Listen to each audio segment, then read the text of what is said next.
Welcome to my latest video. This is an audiobook story, and any names used or depicted in this story is not based on real people. So leave a like, subscribe and leave a notification bell on. Thank and enjoy the story. Book title: The Hidden Spark, Jacob Torres and the Power Within. Chapter 1, The Shock of the Ordinary. Jacob Torres sat at the back of Mr. Langston's history class, doodling spirals in the margins of his notebook. The whispers of his classmates about last night's game faded into the background, blending with the monotone drone of Mr.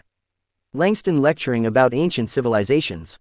It was an average Tuesday, or at least, it started that way. Jacob was just another kid at Greenvale High, blending into the sea of 10th graders. He wasn't a star athlete, a straight A student, or even a class clown. If anything, Jacob prided himself on staying under the radar. But today, things would change. The first sign of something strange happened during gym class. While setting up for dodgeball, Jacob felt an odd tingle in his fingertips. He ignored it, assuming he'd just slept on his hand wrong. However, when the game started, things escalated. The moment Jacob threw his first dodgeball, it shot across the gym like a rocket, slamming into the opposite wall with a resounding bang. Everyone froze. The ball left a dent in the cinderblock wall, and a hush fell over the class. Coach Brunner stared, his whistle dangling from his lips. "Torres," he barked. "What the heck was that?" I don't know," Jacob stammered. His heart pounded in his chest. Was he in trouble? What just happened? Coach Brunner squinted at him but decided to move on. Don't do that again." Jacob kept his head down for the rest of gym class, but the unease followed him. By the time he got to history, he felt like he was walking on eggshells. It was during lunch that things got even weirder. Jacob sat alone, poking at his cafeteria spaghetti, when Ella Freeman from chemistry walked by, carrying a tray piled high with food. She tripped over a chair leg, sending her tray, and herself, crashing toward the floor. Instinctively, Jacob reached out. Before he even realized what was happening, the tray froze midair. Time seemed to pause for a split second, and then everything snapped back into motion. Ella's tray settled gently onto the table in front of her, completely unharmed. Ella blinked at him, wide-eyed. "How did you?" "I didn't," Jacob interrupted, standing abruptly. I don't know." He grabbed his bag and bolted out of the cafeteria, his heart racing. By the time the final bell rang, Jacob was ready to go home and pretend the day hadn't happened. But as he approached his locker, he saw Mr. Langston waiting for him. "Jacob," the teacher said, his eyes unusually sharp. "A word, please." Jacob hesitated. Mr. Langston was the last person he wanted to talk to right now, but the look on the man's face told him he didn't have much of a choice. Reluctantly, he followed him into an empty classroom. Mr. Langston shut the door and turned to face him. "What happened in the cafeteria today?" Jacob's stomach dropped. "I don't know what you mean." "Don't play dumb, Mr. Langston said, his voice low. "That power. You've felt it before, haven't you?" Jacob blinked. "Power? What are you talking about?" Mr. Langston sighed, pinching the bridge of his nose. "Listen carefully, Jacob. What you experienced today isn't a fluke. It's a gift, one that most people only dream of. But if you don't learn to control it, it could become a curse. Lucky for you, I can help." "Help," Jacob repeated, his head spun. This had to be some kind of prank. "Why would you help me?" A faint smile tugged at Mr. Langston's lips. "Because, Jacob, you're not the only one with a secret." And with that, Mr. Langston raised his hand. Sparks of electricity danced across his fingertips, lighting up the room like a miniature thunderstorm. Chapter 2, Sparks of Truth. Jacob sat frozen in his chair, staring at Mr. Langston's hand as the sparks crackled and fizzled out. The faint smell of ozone lingered in the air. "Okay," Jacob said, his voice barely a whisper. What just happened?" Mr. Langston sat down across from him, folding his hands calmly as if he hadn't just lit the air on fire. "What happened, Jacob, is that you awakened. And from what I saw today, your power is raw, untamed. But it's there, waiting to be understood. Power. No. Jacob stood abruptly, pacing the small classroom. "I don't have power. I'm just me, a normal kid. This is some weird dream, or maybe I hit my head in dodgeball." Mr. Langston chuckled softly. "Denial is common, but that doesn't change reality. He leaned forward, his voice soft but insistent. Think back, Jacob. Before today, haven't you felt it? Haven't there been moments when something strange happened, something you couldn't explain? Jacob opened his mouth to argue but stopped. He thought of the time last summer when his mom's favorite vase had slipped from the counter. He'd lunged to grab it, and it had stopped mid-fall, hovering in the air until he placed it back on the counter. He hadn't told anyone, he'd chalked it up to stress or imagination. Then there was the time his brother's bike had rolled into traffic, and Jacob had yelled for it to stop. It had screeched to a halt on its own, as if an invisible hand had grabbed it. Jacob sank back into the chair. Maybe, but what does it mean? Why me, Mr. Langston smiled, as if he'd been waiting for that question. That's what we need to find out. Some people are born with a connection to forces others can't see or touch. For you, it might be energy, or motion, or something even greater. Whatever it is, it's rare, and dangerous. Dangerous? Jacob asked, his voice rising. Only if you ignore it, Mr. Langston's tone grew serious. Power like yours is like a fire. If you don't learn to control it, it could hurt you, or someone you care about. Jacob swallowed hard, the weight of the warning sinking in. Here's the good news, Mr. Langston said, standing and walking to the blackboard. He picked up a piece of chalk and began sketching strange symbols. You're not alone. There are others like you, people who've learned to control their abilities. And some of us have dedicated our lives to helping the next generation. Others? Jacob asked, leaning forward. Yes, Mr. Langston replied, turning to face him. But for now, you need to focus on the basics. We start small. Start, Jacob said, his eyes narrowing. What do you mean, start? Mr. Langston's smile returned, this time with a glint of excitement. I'm going to teach you how to use your power. That is, if you're willing to learn. Jacob hesitated, the weight of the day pressing down on him. He wanted to say no, to run home and forget this conversation ever happened. But deep down, he knew there was no going back. Something inside him had changed, and ignoring it wouldn't make it go away. I'll learn, Jacob said finally, his voice steady. But only if you promise to tell me everything. Mr. Langston nodded. Deal. As the teacher erased the symbols from the board, Jacob felt the first spark of determination flicker in his chest. He didn't know what lay ahead, but for the first time, he wasn't afraid to find out. Chapter 3. A New Reality. The next day at school felt like a balancing act. Jacob tried to go about his day as if nothing had changed, but the memory of Mr. Langston's sparking fingertips was impossible to ignore. Every creak of a chair, every flicker of light in the hallway, made him flinch. He trudged into history class, his notebook clutched tightly to his chest. Mr. Langston was already at his desk, grading papers. When their eyes met, the teacher gave a subtle nod, as if to say, stay calm, we'll talk later. Easier said than done. As the class droned on about the Roman Empire, Jacob's mind wandered. What was his power? Why had it chosen him? And what exactly did Mr. Langston mean by others? Questions piled up faster than he could process them. By lunchtime, Jacob's nerves were shot. He avoided the cafeteria, opting for a quiet corner in the library. He didn't feel ready to face Ella Freeman, who had been giving him weird looks ever since the floating tray incident. He took a bite of a granola bar, trying to focus on anything but himself. The library was calm, until it wasn't. A sudden crash shattered the silence. Jacob turned to see a group of seniors gathered near the back shelves, laughing as one of them shoved a smaller kid against the bookcase. The kid looked terrified, clutching his backpack like a shield. Jacob clenched his fists. He hated bullies. He thought about walking away, but something inside him wouldn't let him. He stood and made his way toward them.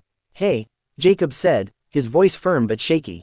Leave him alone. The tallest senior turned, towering over Jacob with a smug grin. Oh yeah, and what are you gonna do about it, freshman? Jacob's heart pounded. He didn't have an answer, at least, not a good one. Let him go, Jacob said again, stepping forward despite the fear gnawing at him. The senior smirked. Make me, and that's when it happened. The same tingling sensation Jacob had felt in gym class surged through him, but this time, it was stronger. He barely had time to think before a wave of energy burst out of him, sending the senior stumbling back into a table. Books toppled to the floor, and the other seniors froze, staring at Jacob in shock. What was that? One of them stammered. Jacob didn't know how to answer. His hands trembled, and his breathing came in short gasps. He glanced at the kid they'd been picking on, who was staring at him like he'd just sprouted wings. Go, Jacob said, his voice low but commanding. The seniors didn't need to be told twice. They scrambled out of the library, leaving Jacob and the other kid alone. You okay? Jacob asked, helping him to his feet. Yeah, the kid said, brushing himself off. Thanks. That was wild. How did you do that? Jacob opened his mouth to reply, but before he could, a familiar voice interrupted. Mr. Torres, Mr. Langston said, stepping out from behind a nearby shelf. His expression was calm, but his eyes held a warning. A word, please. In an empty classroom, Mr. Langston paced back and forth, his hands clasped behind his back. I thought we agreed to keep things under control, he said. I didn't mean to do it, Jacob said, throwing up his hands. It just happened. That's the problem, Mr. Langston said, stopping to face him. You're a spark without direction. You can't afford to lose control, not in public. Jacob crossed his arms. So what am I supposed to do? Just let people get hurt? No, Mr. Langston said, his tone softening.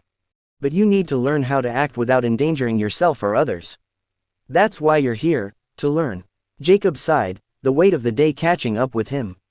Okay, teach me. What do I do, Mr. Langston smiled, nodding toward a desk where a small metal sphere sat. Let's start with focus, he said. Your power is like a muscle. The more you use it, the stronger it gets. But you need control before strength. Jacob approached the sphere hesitantly. And if I mess up? Then we keep trying, Mr. Langston said, because failure is just a step toward mastery. Jacob nodded, his resolve hardening. He didn't know where this path would lead, but for the first time, he felt ready to take the first step. Chapter 4, Trial by Fire. Jacob stood in front of the small metal sphere, his palms sweating. It looked harmless enough, just a dull gray ball no bigger than a baseball. But he knew better now. This wasn't just a training tool, it was a test. Mr. Langston leaned against the desk, arms crossed. Your first lesson is precision. I want you to lift the sphere. That's it, Jacob asked, narrowing his eyes. Not quite, Mr. Langston's lips twitched into a faint smile. You need to lift it without throwing it through the ceiling, or causing any other accidents. Jacob winced. Right. No pressure. Closing his eyes, Jacob tried to remember the feeling from before, the tingling in his hands, the rush of energy just beneath his skin. He stretched his fingers toward the sphere, imagining it rising gently into the air. At first, nothing happened. Focus, Mr. Langston said. Don't think about the sphere. Think about the energy around it. Feel how it connects to you. Jacob frowned, but he tried again. This time, he felt something, like a thread pulling taut between his fingers and the sphere. His breath quickened. Slowly, the sphere wobbled, then lifted an inch off the desk. I did it, Jacob exclaimed, opening his eyes. The sphere shot upward, smashing into the ceiling before clattering back to the floor. Jacob winced as Mr. Langston sighed. Not bad for a first attempt. But you need control, not brute force. I'm trying, Jacob said, picking up the sphere. It's not like there's a manual for this stuff. There is, Mr. Langston said, stepping forward. It's called discipline. Power without discipline is dangerous, Jacob. You need to master this, or it will master you. After what felt like hours of practice, Jacob managed to lift the sphere without launching it into orbit. By the end of the session, his arms felt like jelly, even though he hadn't moved them much. You're improving, Mr. Langston said, giving a small nod of approval. Thanks, Jacob said, collapsing into a chair. But this is a lot. I know, Mr. Langston said, sitting across from him. It's overwhelming at first, but you're not alone in this. Jacob looked up. You keep saying that, about others like me. Where are they? Why haven't I seen them? Mr. Langston's expression darkened slightly. Most of them stay hidden. For their safety, and yours. The world isn't always kind to people with gifts like ours. That's not fair, Jacob said, frowning. No, it's not, Mr. Langston agreed. But fairness doesn't change reality. Which is why you need to be ready. Your abilities will draw attention, some of it good, some of it, not. Jacob swallowed hard. So what do I do? For now, you train, Mr. Langston said. And when the time comes, you'll be ready for whatever comes next. That evening, Jacob walked home feeling both exhausted and exhilarated.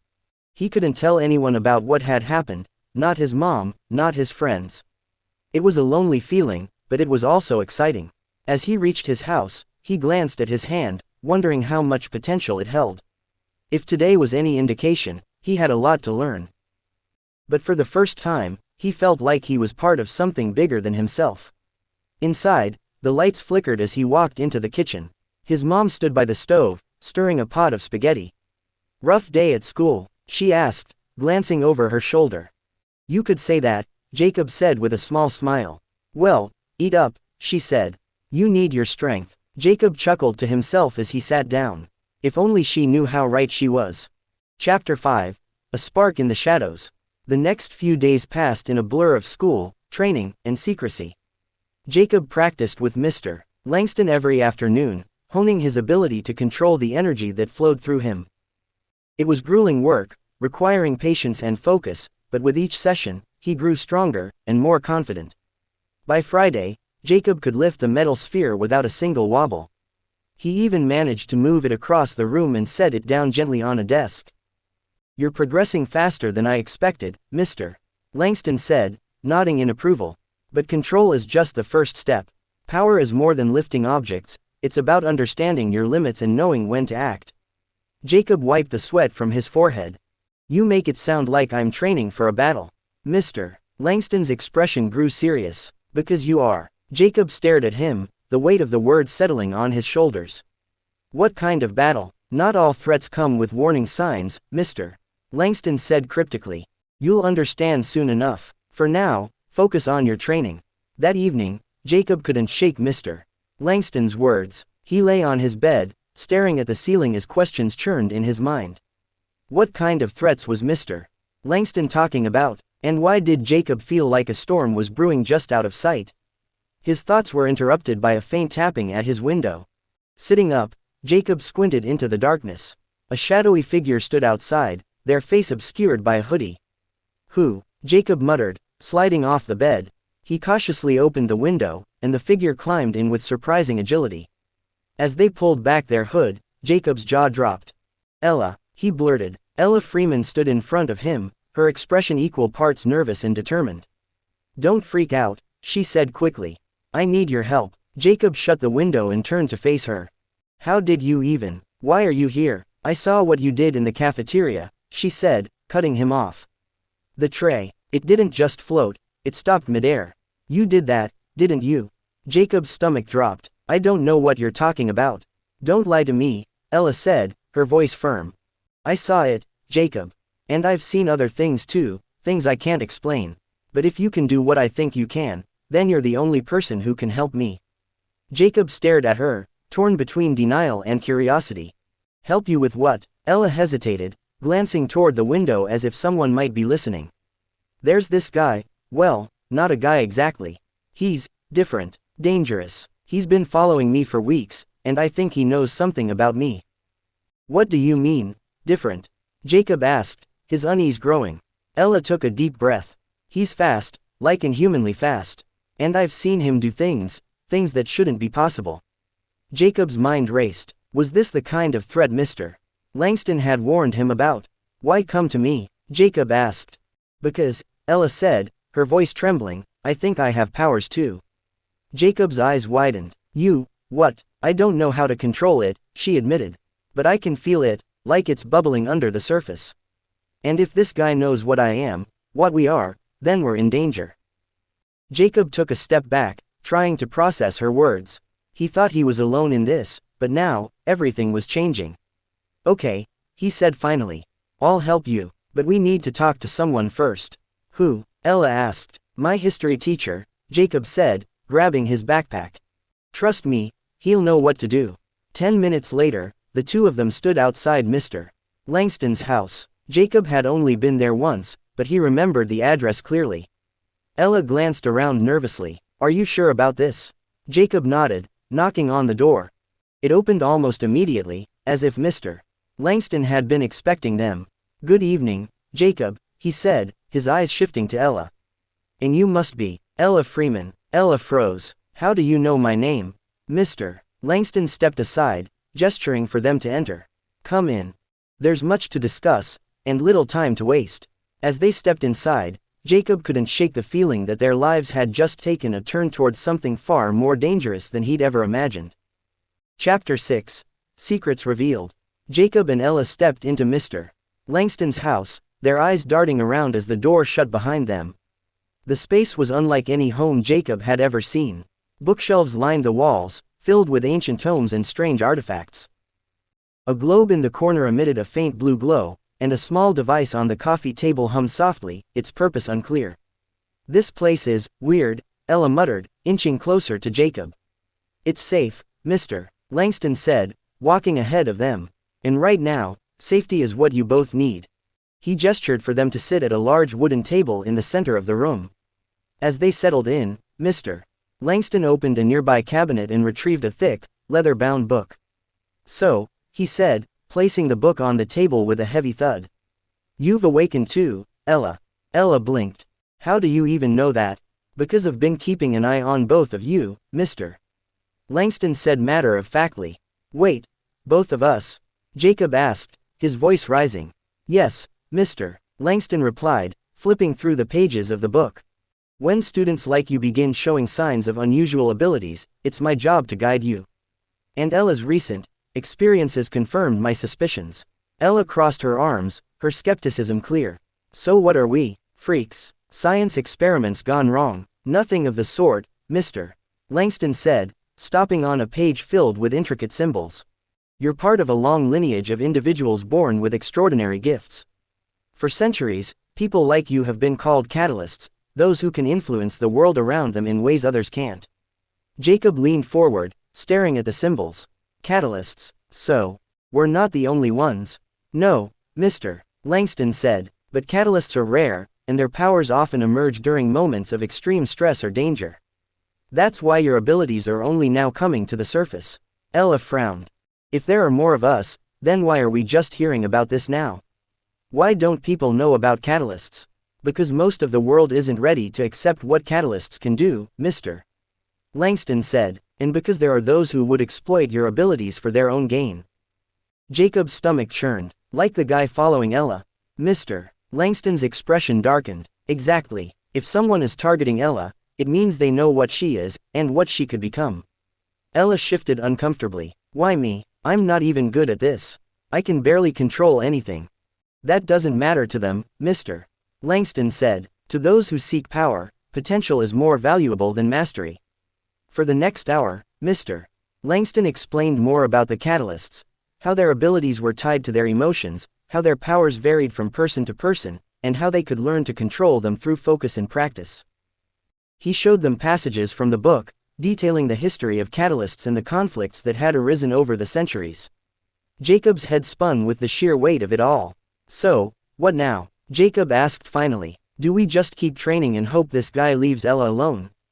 Hardly, Mr. Langston said, closing the book. If someone dangerous is after Ella, then we need to prepare for the worst. Jacob, your training will continue. And Ella, we'll start working on unlocking and controlling your abilities as well. Ella looked uneasy. And what if this guy finds me before I'm ready? Mr. Langston's gaze was steely.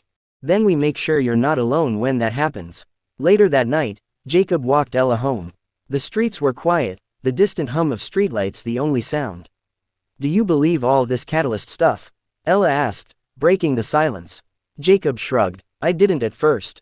But after what I've seen, yeah, I think it's real. Ella kicked a small pebble down the sidewalk. It's just a lot, you know. Yesterday, I was worried about passing my math test. Now I'm worried about some freaky guy chasing me because of powers I didn't even know I had. I get it, Jacob said. It's scary, but we'll figure it out. Mr. Langston seems like he knows what he's doing. Ella glanced at him, her expression softening. Thanks, Jacob, for, not freaking out when I showed up at your window. Jacob chuckled. I freaked out a little. They reached Ella's house, and she hesitated at the door. See you tomorrow. Yeah, Jacob said, we're in this together now. As Ella disappeared inside, Jacob turned to head home, the night feeling colder and heavier than before. He couldn't shake the feeling that someone, or something, was watching him. The flicker of a shadow in the corner of his eye made him spin around, his heart racing. But when he looked, the street was empty. Shaking his head, Jacob quickened his pace. He didn't know what was out there, but he had a sinking feeling he'd find out soon enough. Chapter 7. Shadows close in. Jacob barely slept that night. Every creak of the house, every gust of wind against his window, set his nerves on edge. The shadow he thought he'd seen on the way home replayed in his mind, gnawing at his focus. Was it just his imagination, or was something, or someone, really watching him? The next morning, he dragged himself out of bed, his body sluggish but his mind still racing.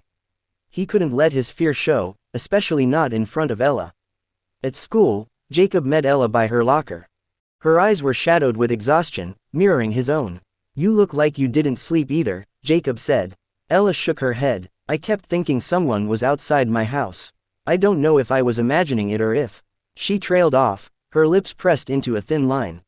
"We'll figure it out," Jacob said, trying to sound confident. "Langston will help us." Ella nodded, though her worry didn't fade. In Mr. Langston's classroom that afternoon, the mood was tense. The teacher sat at his desk, flipping through his leather-bound book, while Jacob and Ella waited for instructions. "You said someone's been following you, Mr. Langston said, looking up at Ella. "Do you remember anything specific? What they look like, how they act?" Ella hesitated, then nodded. "He's tall, always wearing a dark coat. His face is off. It's like he's wearing a mask, but it moves, almost like skin." Mr. Langston's face darkened. "A shadow hunter. A what?" Jacob asked, his stomach tightening. "They're mercenaries," Mr. Langston explained. "Trained to hunt catalysts, either to capture them or eliminate them entirely. They're highly dangerous." Ella paled. "Eliminate? Not all catalysts use their powers for good, Mr. Langston said grimly. Some become threats, powerful, uncontrollable. Hunters are often sent after them. But sometimes, they're hired to take out anyone with potential before they can become a threat." Jacob slammed his hands on the desk. "So they think Ella's dangerous, even though she doesn't know how to use her powers." "It's not about what she can do now, Mr. Langston said. It's about what she could do." Ella's voice was barely a whisper. "So what do we do?" "We prepare," Mr. Langston said, standing. "Jacob, you're further along in your training. You'll need to help Ella focus and protect her if it comes to that. Ella, your powers will manifest under stress, but we need to bring them out in a controlled environment. Today, we start unlocking them." The training was intense. Jacob worked with Ella to practice focus exercises similar to the ones he had done when learning to lift the metal sphere. At first, Ella struggled, her frustration bubbling over. "This is pointless," she shouted after her fifth failed attempt to move a small marble across the desk. "Focus, Mr. Langston said calmly. It's not about the marble. It's about finding the connection." Ella gritted her teeth, her hands trembling as she stared at the marble. Slowly, the air around her seemed to shimmer.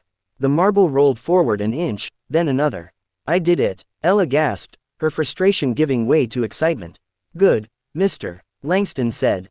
But remember, this is just the beginning." That evening, as Jacob and Ella left the school together, the tension from earlier seemed to ease. "You're getting the hang of it," Jacob said, nudging her shoulder. "Barely," Ella said with a small laugh. "But thanks. I wouldn't have gotten this far without you." Jacob smiled, but his thoughts were interrupted by a sharp crack in the distance. He froze, scanning the empty parking lot. "What was that?" Ella whispered, her voice tight with fear. Jacob shook his head. "Stay close." They moved cautiously, their footsteps echoing in the still air. The streetlights flickered as a cold breeze swept past them. Then they saw him. A figure stood at the edge of the lot, shrouded in darkness. He wore a long coat that billowed in the wind, his face obscured by shadows. "That's him," Ella whispered, grabbing Jacob's arm. Jacob's heart pounded. He could feel the energy building inside him, the same electric charge that had surged through him in the cafeteria. The figure took a step forward, his movements unnaturally smooth. "Catalysts," he said, his voice low and distorted. "You're coming with me." Jacob clenched his fists, the energy crackling around him. "Not a chance." The figure lunged. Before Jacob could react, Ella screamed. A burst of light erupted from her hands, blinding the figure and sending him staggering back. Jacob didn't hesitate. Channeling his energy, he pushed his hands forward, and a wave of force slammed into the figure, knocking him to the ground. "Run!" Jacob shouted, grabbing Ella's hand. They sprinted away, their breaths ragged as the figure regained his footing. As they turned a corner, Jacob glanced back and saw the man watching them, his head tilting unnaturally. "Next time," the figure called, his voice echoing through the night, "you won't be so lucky." Jacob and Ella didn't stop running until they reached her house, slamming the door behind them. "What was that?" Ella gasped, her hands shaking. "A warning," Jacob said, his mind racing. "We need to tell Mr. Langston, and we need to be ready. He's not going to stop." As they sat in the dimly lit living room, the weight of their situation pressed down on them. They weren't just learning to control their powers anymore. They were fighting for their lives. Chapter 8. Strength in Numbers. The next morning, Jacob and Ella met at the school before the first bell rang. Neither had slept much, their nerves raw from the encounter with the shadow hunter. "We need to tell Langston right now," Jacob said, his voice firm. Ella nodded, her eyes darting nervously to the shadows stretching across the hallway. "Do you think he'll find us here?" "The hunter, I mean." "I don't know," Jacob admitted. "But if he does, we won't be caught off guard." Mr. Langston was waiting for them in his classroom, his face betraying no surprise when they burst in with their frantic account of the previous night. "He confronted you directly?" Mr. Langston asked, his tone grave. "Yes," Jacob said, "he called us catalysts, said we were coming with him." Ella added, I managed to do something, though. There was this light, and it stopped him for a second." Mr. Langston nodded slowly. "Your powers are beginning to manifest in response to danger. That's good, it means your instincts are sharpening. But this encounter confirms my fears." "Which are?" Jacob asked, gripping the edge of the desk. "The shadow hunter wasn't working alone," Mr. Langston said. "Hunters are rarely independent. They're usually hired by someone or something with a greater agenda. If he's targeting you both, it's because someone powerful knows what you are, and sees you as either a threat or a prize." Ella paled. "So what do we do? We barely got away last night." "We adapt," Mr. Langston said. He stood and began rummaging through a locked cabinet, eventually pulling out 2 small, metallic bracelets. "What are those?" Jacob asked. "These will help focus your abilities," Mr. Langston explained, handing one to each of them. "Catalyst energy can be chaotic and unpredictable. These bracelets will act as amplifiers, helping you control your powers more effectively." Ella examined the bracelet, sliding it onto her wrist. "So, we're just supposed to wear these and hope for the best?" "Not quite," Mr. Langston said with a faint smile. "You'll be training with them. And we won't be doing this alone anymore." Before Jacob could ask what Mr. Langston meant, the classroom door opened, and a boy stepped inside. He looked to be about their age, with dark hair swept to one side and a confident, almost cocky smile. "This is Owen," Mr. Langston said. "He's also a catalyst, and he's been training with me for the past year." "Wait, what?" Jacob said, glancing between Mr. Langston and Owen. "There are more of us." Owen smirked. "A lot more than you'd think. But most of them don't know it.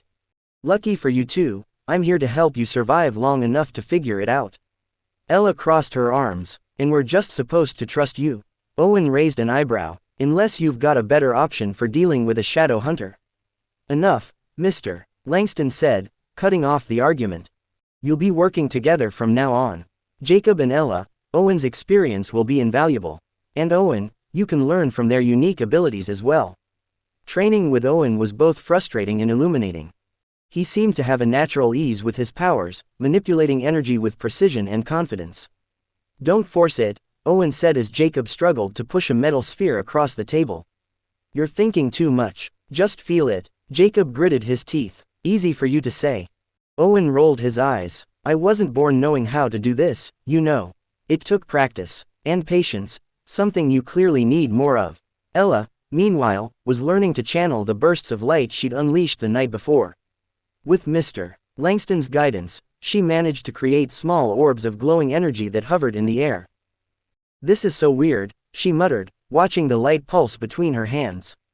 "But effective," Mr. Langston said. "Harnessing your light could give you an edge against the darkness you're facing." As the day wore on, the group's focus turned to strategy. "The hunter will strike again," Owen said as they sat around the table. "They always do." And if he's working with someone else, they'll escalate. So we make a plan, Jacob said. We don't wait for him to come to us, we find him first. Ella's eyes widened. Are you serious? He almost killed us last time. And he'll keep coming unless we stop him, Jacob said. We can't keep running forever. Owen nodded. He's right, but if we're going to do this, we need to be smart about it. Mr. Langston laid a map on the table. Hunters operate in patterns. They'll observe their targets, looking for weaknesses. We can use that to our advantage. How? Ella asked. We lure him out, Owen said, a mischievous glint in his eye. Set a trap. Jacob's stomach churned at the thought, but he forced himself to nod. Okay. What's the plan? As the group plotted their next move, Jacob couldn't help but feel the weight of what they were doing. They were no longer just learning to control their powers, they were stepping into a world filled with danger and unknowns.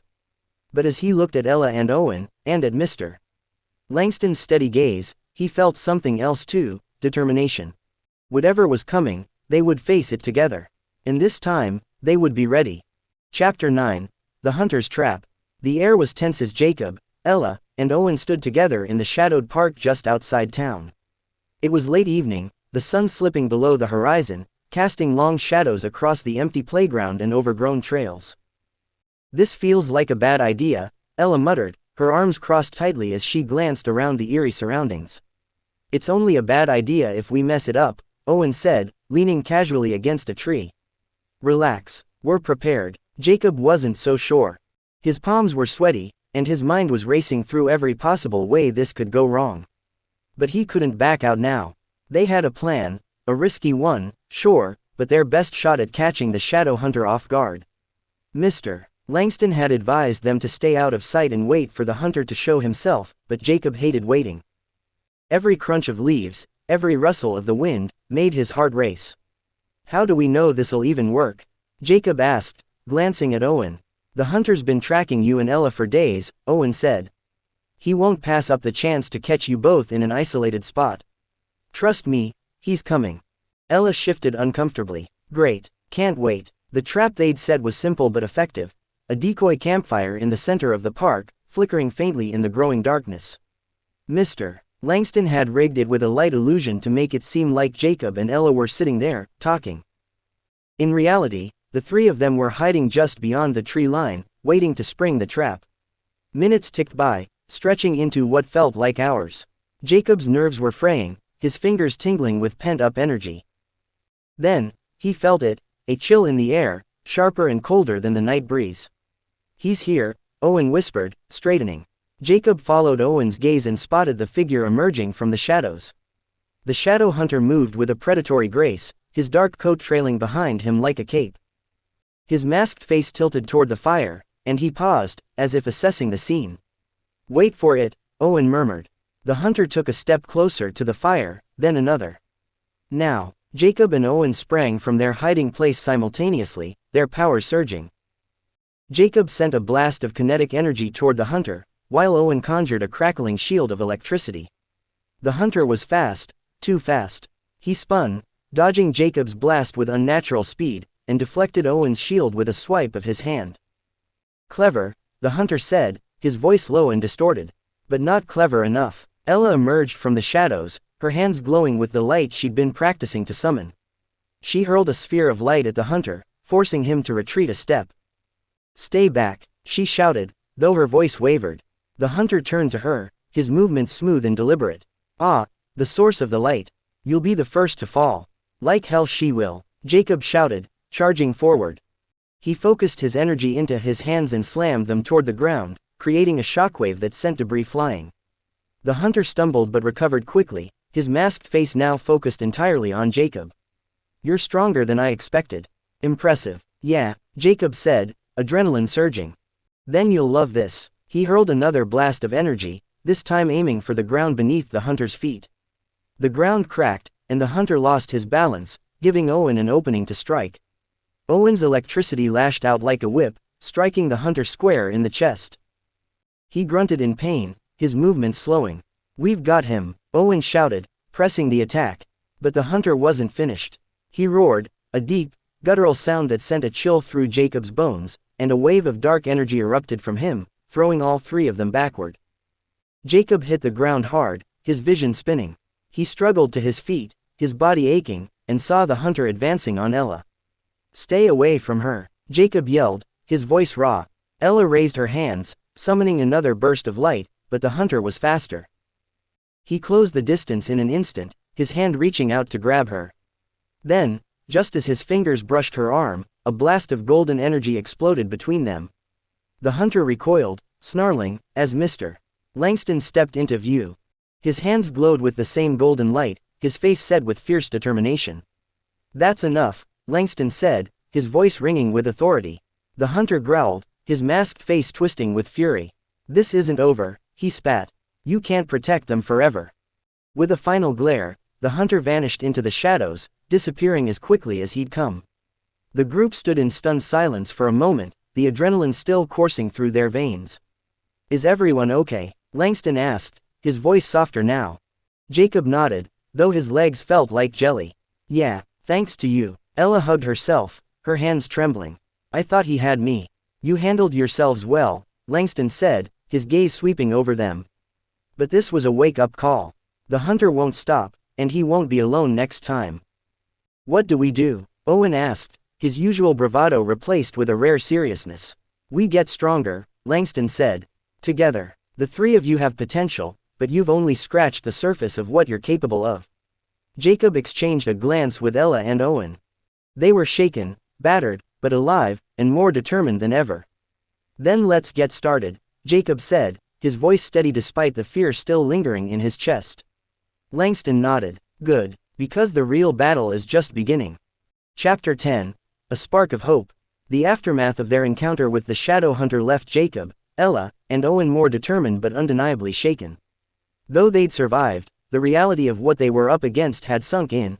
This was no ordinary fight.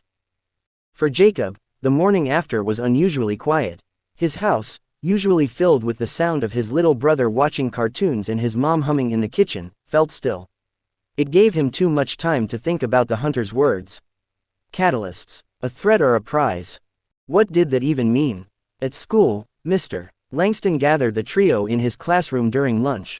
The blinds were drawn, the room dim, but Langston's presence seemed to radiate warmth and confidence. "We need to regroup and strengthen our foundation," Langston began, pacing in front of them. "You showed courage last night, but courage alone won't be enough. If the Shadow Hunter is working for someone larger, they'll be back soon, and in greater force." "What do you suggest?" Owen asked, leaning back in his chair as if unfazed, though Jacob noticed the tension in his hands. "Training," Langston replied firmly. "But not just with your powers. Your minds and teamwork must be just as sharp. A team is only as strong as its weakest link." Ella folded her arms. "So what, you're going to make us run obstacle courses or something?" "Something like that," Langston said with a faint smile. That afternoon, Langston led them to an old, abandoned part of the school grounds. It was overgrown and forgotten, the perfect place for their training sessions. "This was once used as a field for school competitions," Langston explained. "We'll make it our base for now. Each of you has unique abilities, and today's focus will be control and synchronization." Langston turned to Jacob. "Let's start with you. Your kinetic abilities have raw power, but they lack focus. You tend to act on instinct, which is fine in emergencies but dangerous long-term.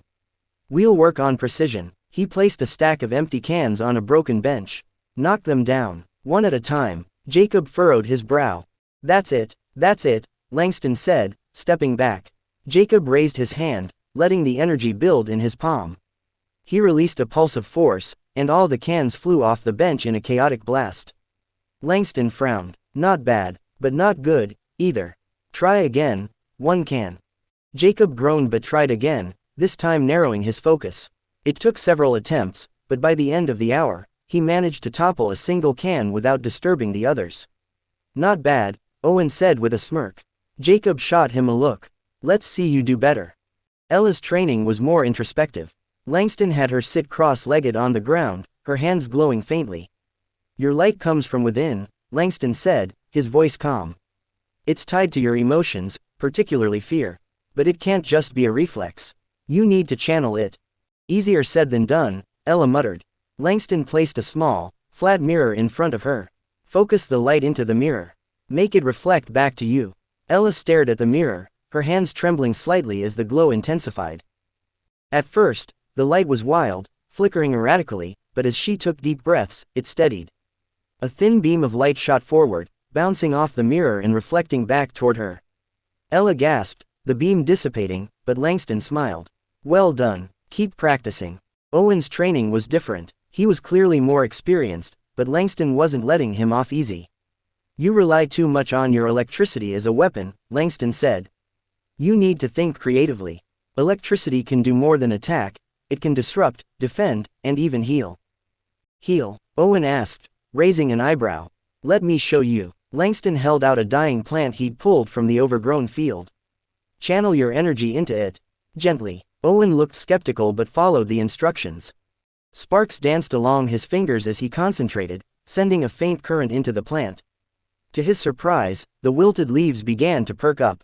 Huh, Owen said, a genuine smile creeping onto his face. Didn't know I could do that. There's much you don't know, Langston said.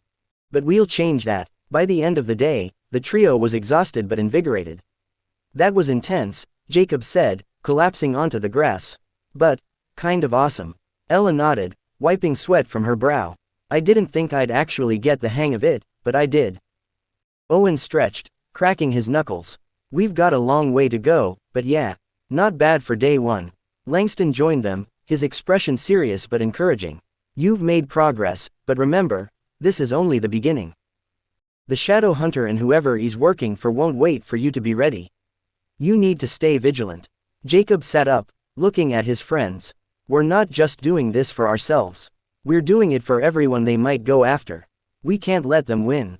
Langston nodded. Good. Hold on to that resolve. You're stronger together, and that's exactly what they fear most. As the sun dipped below the horizon, the group left the training field, their steps lighter despite the weight of what lay ahead. For the first time, Jacob felt a spark of hope. They weren't just surviving, they were becoming something more. And whatever came next, they would face it together. Chapter 11. A World Beyond. The next few days passed in a whirlwind of training and cautious preparation. Jacob, Ella, and Owen pushed themselves harder than ever under Mr. Langston's guidance, but a question lingered in the back of Jacob's mind. If the Shadow Hunter and others like him were out there, what else was hidden in the world? That question was answered sooner than Jacob expected. It was a cloudy Thursday afternoon when Langston called an emergency meeting in the classroom. The trio gathered quickly, noting the unusual urgency in Langston's demeanor. What's going on? Owen asked, crossing his arms. We have an opportunity, Langston said, glancing out the window as though watching for something, or someone. I've received word from an ally, someone who might help us understand the bigger picture. But it means leaving the safety of the school for a while. Leaving, Ella said, her voice tinged with worry. Where are we going? To a place where catalysts gather, Langston explained. A sanctuary of sorts, hidden from prying eyes. It's time you met others like yourselves. Jacob's heart raced. Others like them. The thought was both thrilling and terrifying. When do we leave? Jacob asked. Now, Langston replied. The journey took them to the outskirts of town, where Langston led them into a dense forest. The towering trees seemed to close in around them, their branches forming a natural canopy that blocked out most of the sunlight. This place is creepy, Ella muttered, sticking close to Jacob. It's meant to be, Langston said. Keeps unwanted visitors out. After nearly an hour of trekking through the woods, they arrived at a clearing. In the center stood a massive stone archway, its surface carved with intricate symbols that seemed to shimmer faintly in the dim light. What is this? Owen asked, stepping closer. A gateway, Langston said. It connects this world to a hidden realm, a safe haven for catalysts. Jacob stared at the archway, his pulse quickening. A hidden realm? Are you serious? Langston turned to them, his expression grave. You've only seen a fraction of what's out there. This is your chance to learn more, but once we cross through, there's no turning back until we've done what we need to do. Ella hesitated, glancing at Jacob. What if we're not ready? We won't know unless we try, Jacob said, his determination overriding his fear. Owen smirked. Let's do it. No point in turning around now. Langston nodded. Very well. Stay close to me and keep your minds focused. The transition can be disorienting. He stepped forward, placing his hand on the center of the archway. The symbols flared to life, glowing with a soft, golden light. A swirling portal of energy appeared within the arch, casting an ethereal glow over the clearing. "Let's go," Langston said, stepping through without hesitation. Jacob exchanged a nervous glance with Ella and Owen before following. The transition was unlike anything Jacob had ever experienced. One moment, he was stepping through the arch, the next, he was standing in a vast, vibrant landscape that defied logic. The sky above was a kaleidoscope of colors, shifting from deep blues to shimmering golds. Floating islands hovered in the air, connected by bridges of light. Strange, glowing plants sprouted from the ground, and the air hummed with an energy that Jacob could feel in his bones. "Whoa," Owen said, his usual bravado replaced with genuine awe. "This place is insane." Ella stared at the floating islands, her mouth slightly open. "I've never seen anything like this." Langston stepped ahead, his posture relaxed but his eyes scanning the area. "Welcome to Solara, the hidden sanctuary of the Catalysts." As they walked, Jacob noticed others moving through the landscape. Some were practicing their abilities, while others conversed in small groups. Everyone seemed different, yet there was a common thread, a sense of purpose that connected them all. "Are these all Catalysts?" Jacob asked. Langston nodded. "Most of them, yes. Some are allies who work with us to protect this realm and the people who depend on us." "Protect them from what?" Ella asked. "From forces that seek to exploit our power," Langston said. "The same forces that sent the Shadow Hunter after you." They arrived at a large structure built into the side of a cliff. It resembled an ancient temple, its walls adorned with glowing runes that pulsed softly in time with the energy in the air. Inside, they were greeted by a tall woman with short silver hair and piercing green eyes. She wore a long coat similar to Langston's, but hers was lined with intricate patterns that seemed to move when Jacob looked at them. "Langston," she said, her voice warm but authoritative. "It's been too long." "Isla," Langston replied with a nod. "I've brought new recruits." Isla's gaze shifted to Jacob, Ella, and Owen, her eyes narrowing slightly as if assessing them. "So these are the ones causing all the commotion," she said, a faint smile playing at her lips. "Welcome to Solara." The group was led into a large chamber filled with maps, books, and glowing crystals. Isla explained that Solara served as a hub for Catalysts, a place where they could train, share knowledge, and prepare for the battles ahead. "We've been watching the rise of dark forces for years," Isla said. "The attack on you was just the beginning. If they're targeting you, it means they see you as significant threats, or valuable assets. Either way, you're in the thick of it now." Jacob felt a mix of pride and dread. "So what do we do?" "You train," Isla said simply. "You learn to harness your abilities, to understand the nature of the power you carry. And when the time comes, you fight, not just for yourselves, but for everyone who can't." Her words hung in the air, heavy with meaning. That night, as Jacob lay on a cot in one of Solara's many rooms, he stared at the shifting ceiling above him. This world, these powers, this responsibility, it was more than he'd ever imagined. But as daunting as it was, he couldn't shake the feeling that he was exactly where he needed to be. Tomorrow, the real training would begin. And for the first time, Jacob felt like he wasn't just a high school kid trying to survive, he was part of something far greater. Chapter 12. The trials begin. The morning after their arrival in Solara, Jacob woke to the sound of distant chimes ringing through the air. The sky above was still shifting with iridescent colors, casting soft light across the glowing landscape. He rubbed his eyes, still trying to process everything he'd seen the day before. He sat up and noticed a piece of parchment on the small table next to his cot. Written in flowing script was a simple message: "The trials begin at dawn. Meet at the central chamber. Prepare yourselves." Jacob stood and quickly dressed, eager to get started. He found Ella and Owen in the hall, already awake and dressed for the day. They exchanged glances, the excitement palpable in their eyes. "What do you think the trials are going to be?" Owen asked, his voice filled with anticipation. "Who knows?" Jacob replied, "but Langston and Isla both said it would test us. And from everything I've seen here, they don't do things halfway." Ella's lips twitched into a small smile. "You're probably right." The trio made their way to the central chamber. The large stone door opened as they approached, revealing Isla standing inside, surrounded by several others who appeared to be Catalysts. Some looked young, like Jacob, while others seemed much older, their faces weathered by experience.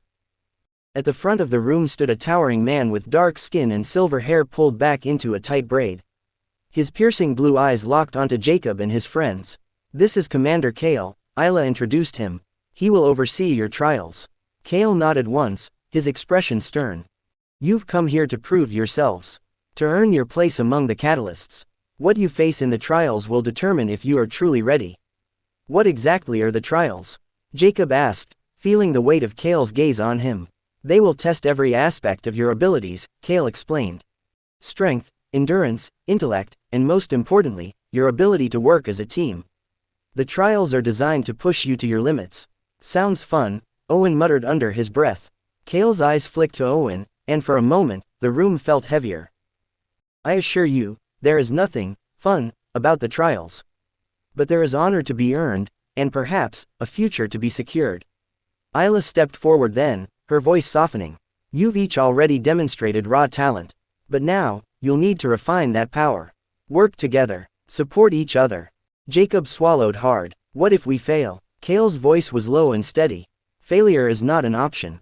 You will be tested in ways that may challenge your beliefs, your strengths, and your weaknesses.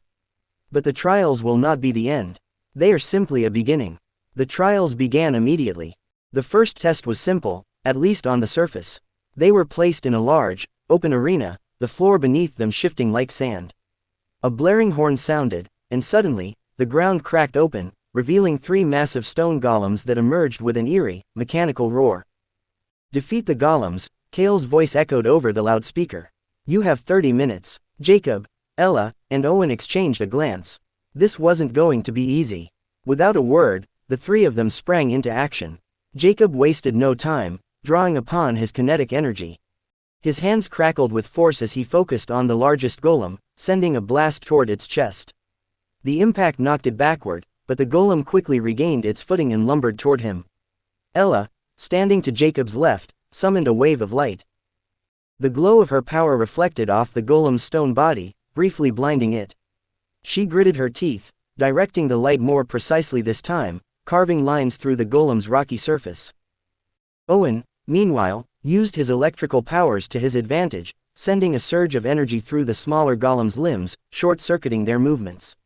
Sparks flew from the joints as he systematically disabled their ability to attack. For a moment, it seemed like they might have the upper hand. But then, the largest golem let out a deafening roar and swung its massive arm toward Jacob.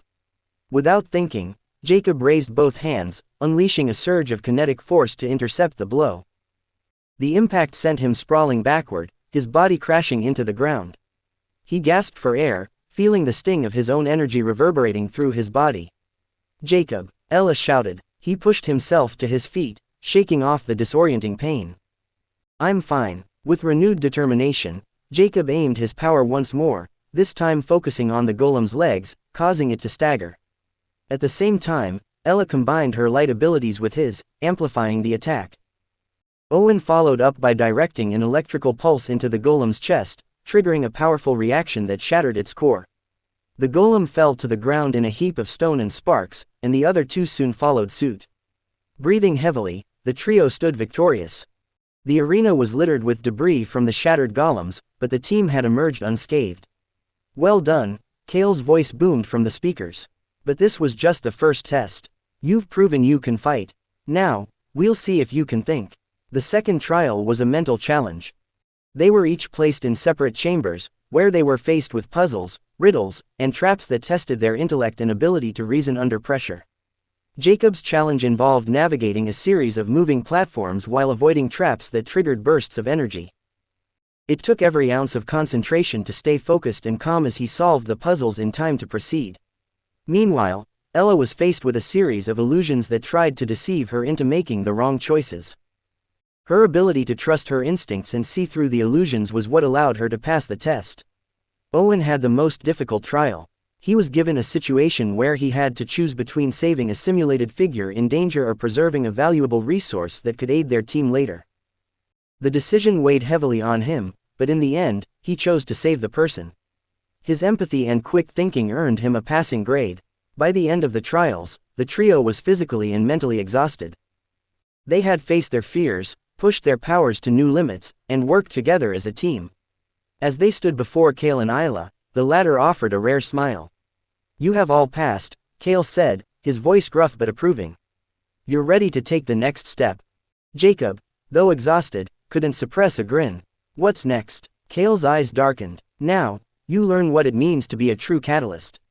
And prepare for what's coming." The weight of his words sank in, and Jacob felt the shift in the air. Whatever challenges awaited them, they were no longer just high school kids. They were catalysts, warriors for a hidden world that was now their responsibility to protect. Chapter 13. The Catalyst Creed.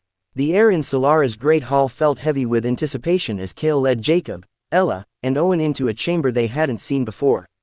The room was vast and circular, the walls adorned with glowing runes that pulsed faintly. In the center was a raised platform with 3 crystalline orbs hovering above it, each radiating an aura of energy that seemed to call out to them. "This is the heart of Solara," Isla said as she entered behind them. Her voice echoed softly in the quiet space. "And this is where you will take the Catalyst Creed." Jacob tilted his head, confused. "The Catalyst Creed?" Kale nodded. "It is more than an oath. It's a binding promise, a commitment to use your powers for the greater good. Once you take it, you will be recognized as full members of the Catalyst Order." Owen glanced at the glowing orbs. "And what happens if we don't take it?" "Then you remain outsiders," Isla said simply. "Your powers will still be yours, but the resources, protection, and knowledge of the Order will not be. The choice is yours." Ella looked between Jacob and Owen, her brow furrowed. "Do we get time to think about it?" "No," Kale said firmly. "The trials were your time to think. Now is the time to decide." Jacob's chest tightened. The decision weighed heavy, but he already knew his answer. "What do we have to do?" Kale stepped onto the platform and gestured for them to join him. As they climbed the steps, the orbs began to spin faster, their light intensifying. "You will each touch one of these orbs," Kale explained. "It will test your resolve, your intentions, and your heart. If you are deemed worthy, it will grant you the mark of the Order, a bond that connects you to this place and its people." "What happens if we're not worthy?"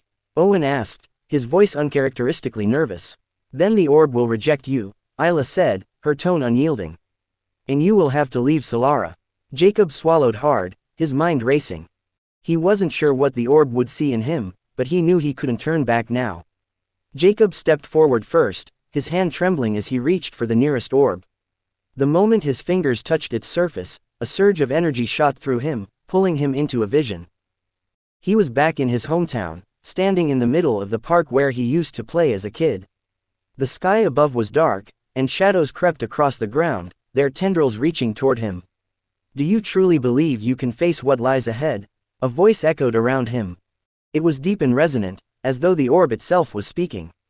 "I don't know," Jacob admitted, his voice shaking. "But I have to try." The shadows surged forward, surrounding him, but Jacob clenched his fists and unleashed a burst of kinetic energy. The force shattered the shadows, and the park was bathed in light once more. When Jacob opened his eyes, he was back in the chamber. The orb pulsed brightly, and a faint mark appeared on his forearm, a swirling design that glowed softly before fading into his skin. "Well done," Kale said, a rare hint of approval in his voice. Ella went next. As she touched the orb, her expression changed, her face contorting with a mix of fear and determination. Whatever she was seeing, it was clearly difficult, but she didn't pull away. When the vision ended, the orb glowed, and a similar mark appeared on her arm. She exhaled deeply, a faint smile of relief crossing her face. Finally, it was Owen's turn. He hesitated for a moment before placing his hand on the orb. His jaw clenched, and his eyes widened as the energy consumed him. For a moment, it seemed like the orb might reject him. The light flickered erratically, and Owen's body tensed. But then, with a final surge of power, the orb stabilized, and the mark appeared on his arm. Owen stepped back, his hands shaking. That was intense. Kale stepped forward, his gaze sweeping over the trio. "You have passed the final test. You are now catalysts of Solara, bound to the creed and the order." "What happens now?" Jacob asked, still catching his breath. "Now," Isla said, stepping onto the platform beside Kale, "you learn what it means to uphold the creed.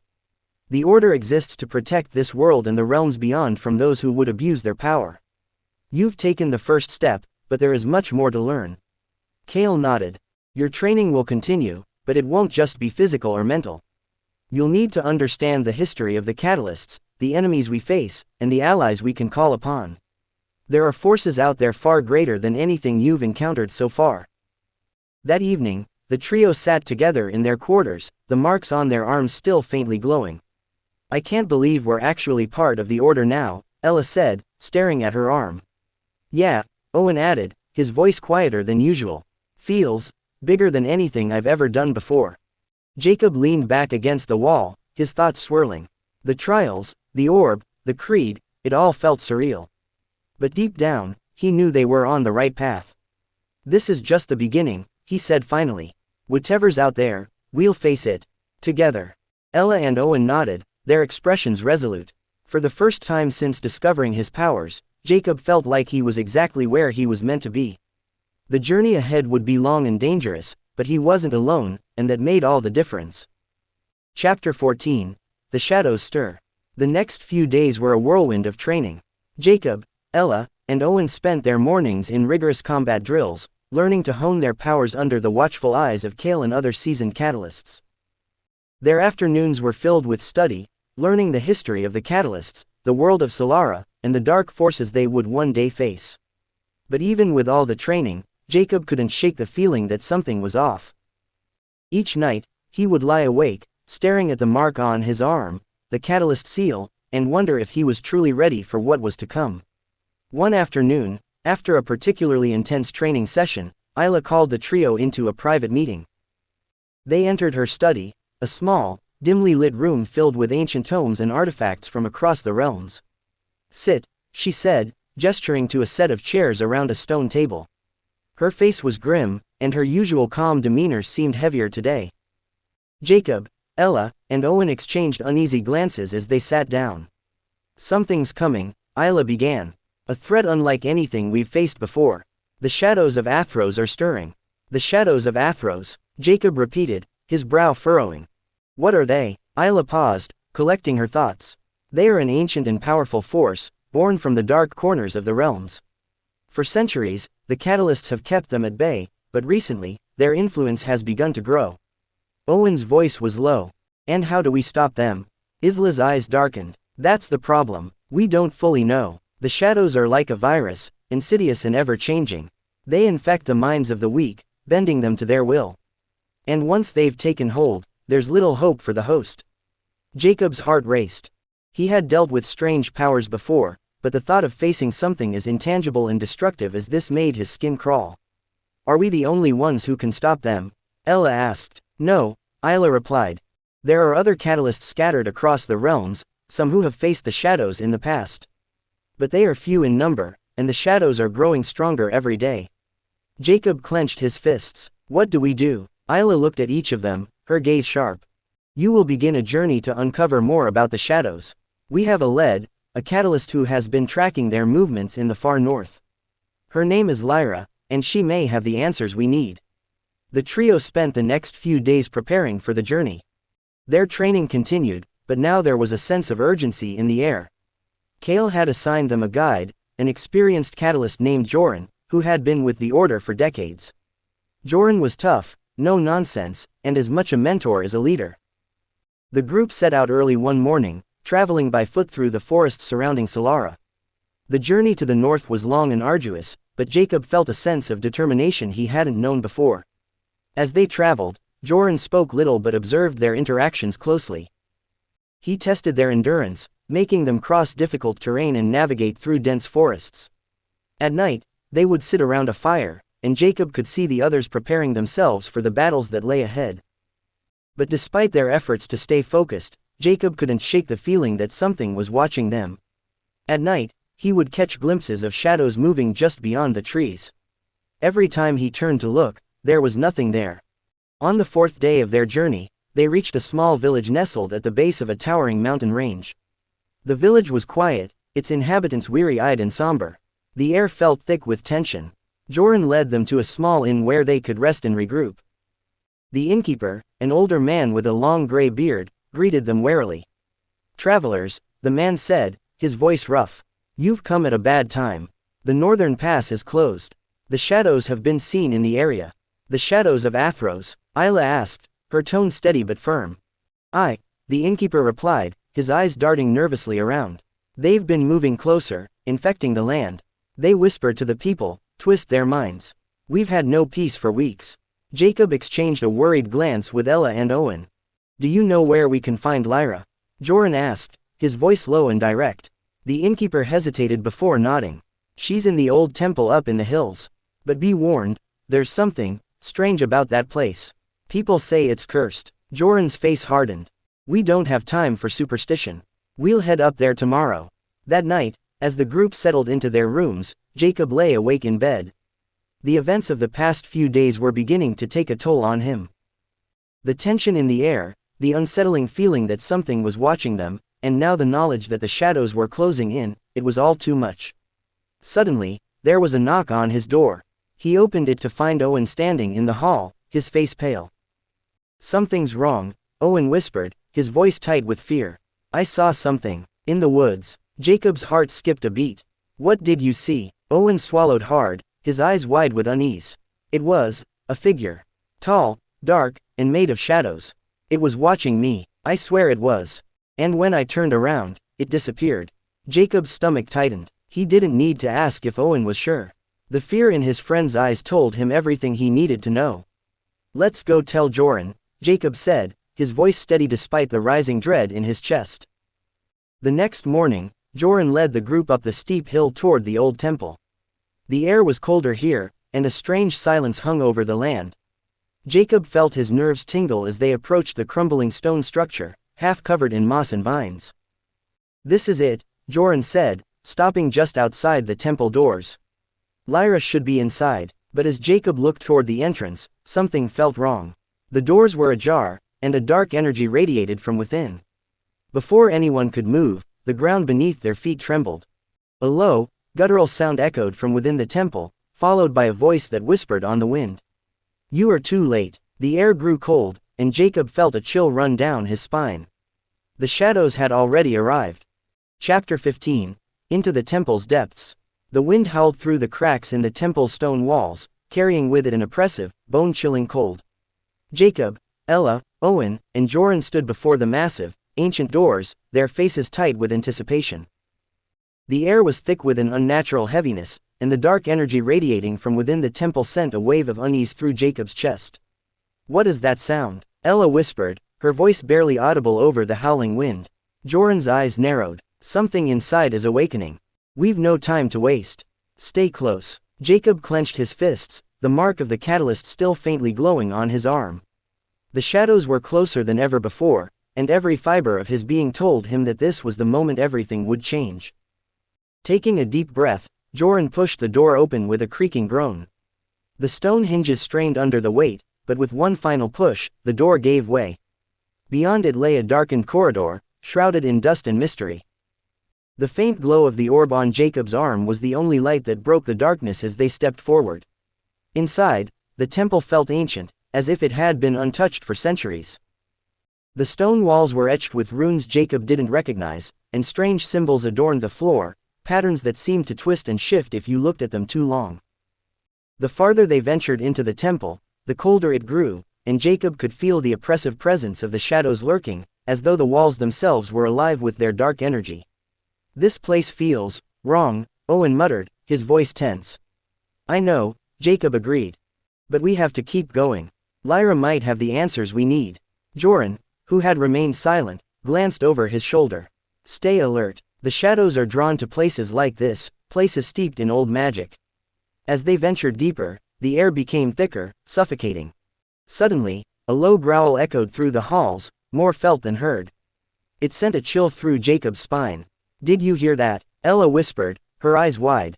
Before anyone could answer, the floor beneath them trembled.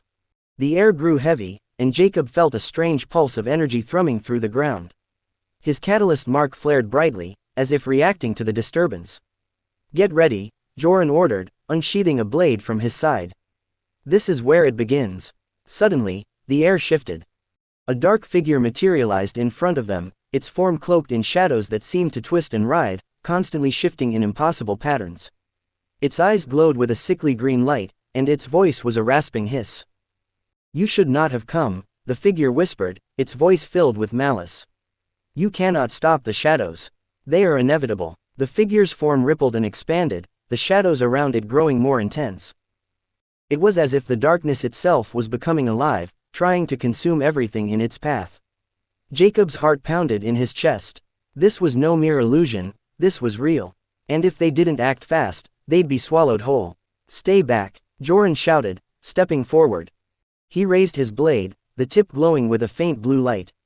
The dark figure laughed. You think your weapon can stop us? The shadows are beyond your reach. The creature lunged, its claws slashing through the air with unnatural speed. Jacob barely had time to react before the shadows reached out to grab him. He leapt to the side, the tendrils of darkness grazing his arm as he narrowly avoided their grasp. His skin burned where the shadows touched him. Jacob, Ella cried out, rushing to his side. But Jacob's focus was elsewhere. He could feel the power of the catalyst mark pulsing within him, as though it were urging him to fight back. He closed his eyes for a brief moment, channeling the energy that surged through his body. A sudden rush of kinetic energy erupted from his hands, slamming into the dark figure with enough force to send it sprawling back into the shadows. Get back, Jacob shouted, his voice echoing through the temple. The energy that pulsed from him crackled in the air, pushing the dark figure back. But the shadows were relentless, the figure rising again with a menacing snarl. Foolish child, the creature hissed. You cannot defeat what you do not understand. It reached out again, but this time Jacob was ready. He focused all his energy into his hands, his mark glowing brighter than before. A burst of force shot out, this time with precision, striking the creature directly. For a moment, the figure wavered as if struggling against the energy. But then, the shadows surrounding it surged in response, twisting and condensing into a shape that seemed to grow larger by the second. The figure's voice echoed with fury, shaking the very stones of the temple. You cannot escape. We are everywhere, it growled. The air felt thick, like a storm about to break. Jacob looked to Joran, his breath coming in ragged gasps. They couldn't fight this thing forever. It was just a matter of time before the shadows consumed them all. Joran, Jacob shouted, his voice urgent. We need Lyra. She's the only one who can help us.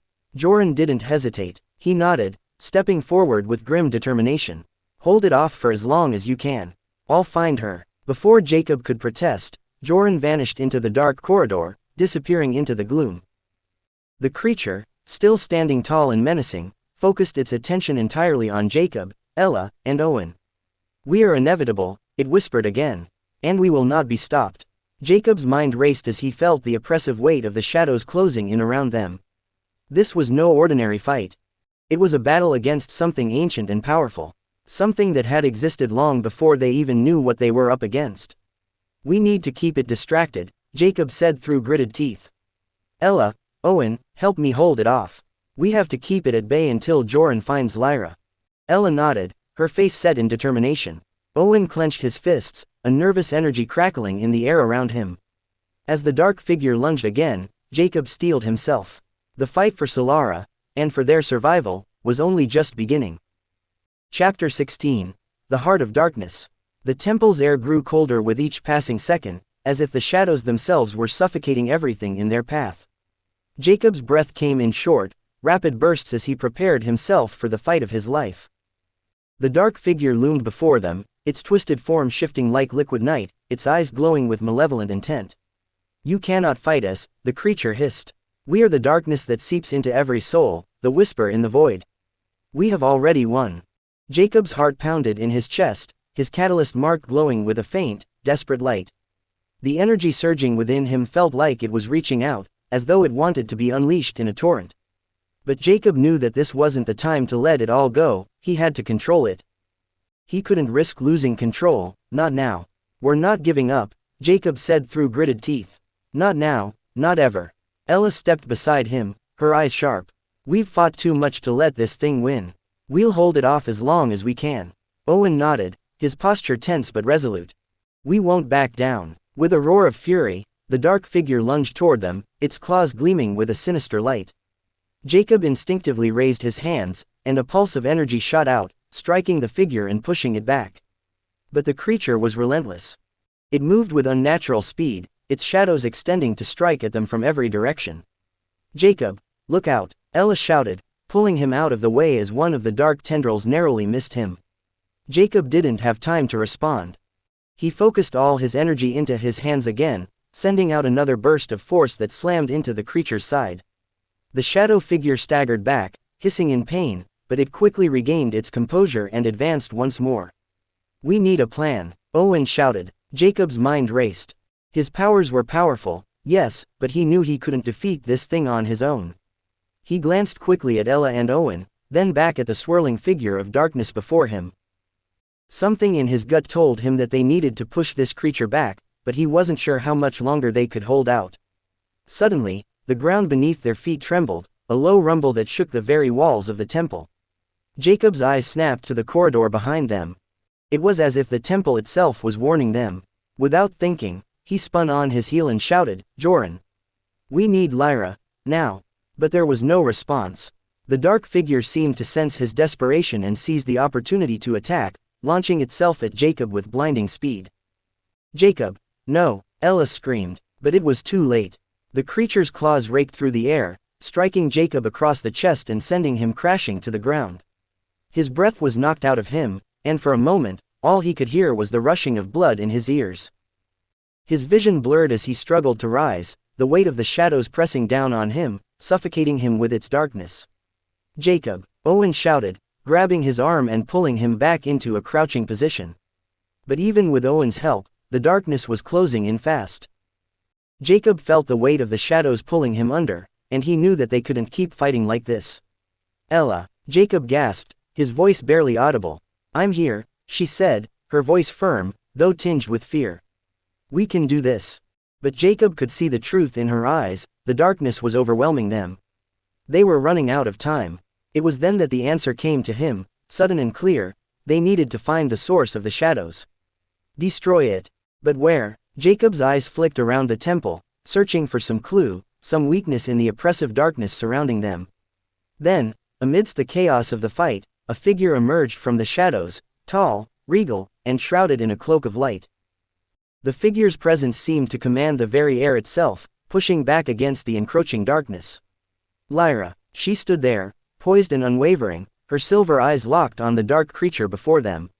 "You're too late," the creature snarled, its voice full of venom. Lyra stepped forward, her hand outstretched, a pulse of light emanating from her fingertips.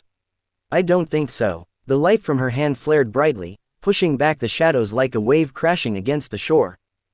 The dark figure screeched, its form flickering as the light cut through the darkness surrounding it. "Get back," Lyra commanded. "I'll handle this." The shadows writhed, retreating from her light, but they weren't done yet. The dark figure's eyes burned with rage, and it let out an earth-shaking roar as it surged toward Lyra, its claws outstretched. The battle had only just begun. Lyra's hand glowed brighter, and the air seemed to hum with the intensity of her power. "You will not touch them," she said, her voice firm. With a single motion, she thrust her hand forward, sending a bolt of pure light that pierced the dark figure's chest. The creature shrieked in agony, its body unraveling into a cloud of shadows, scattering across the temple like smoke. For a moment, there was silence. The oppressive weight of the darkness lifted, and Jacob's breath returned to him as the shadows dissipated into nothingness. But Lyra didn't relax. Her gaze remained focused on the space where the creature had been, her expression tense. "They're not gone," Lyra said, her voice tight. "The shadows are still here. They're growing stronger." Jacob, still shaken, staggered to his feet. "What do we do now?" Lyra turned to face them, her silver eyes scanning each of them carefully.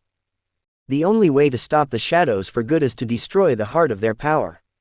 There's a relic, hidden deep within this temple, that can sever their connection to this realm. But it won't be easy. The shadows have twisted this place. The path to the relic is treacherous." Jacob nodded, determination surging through him.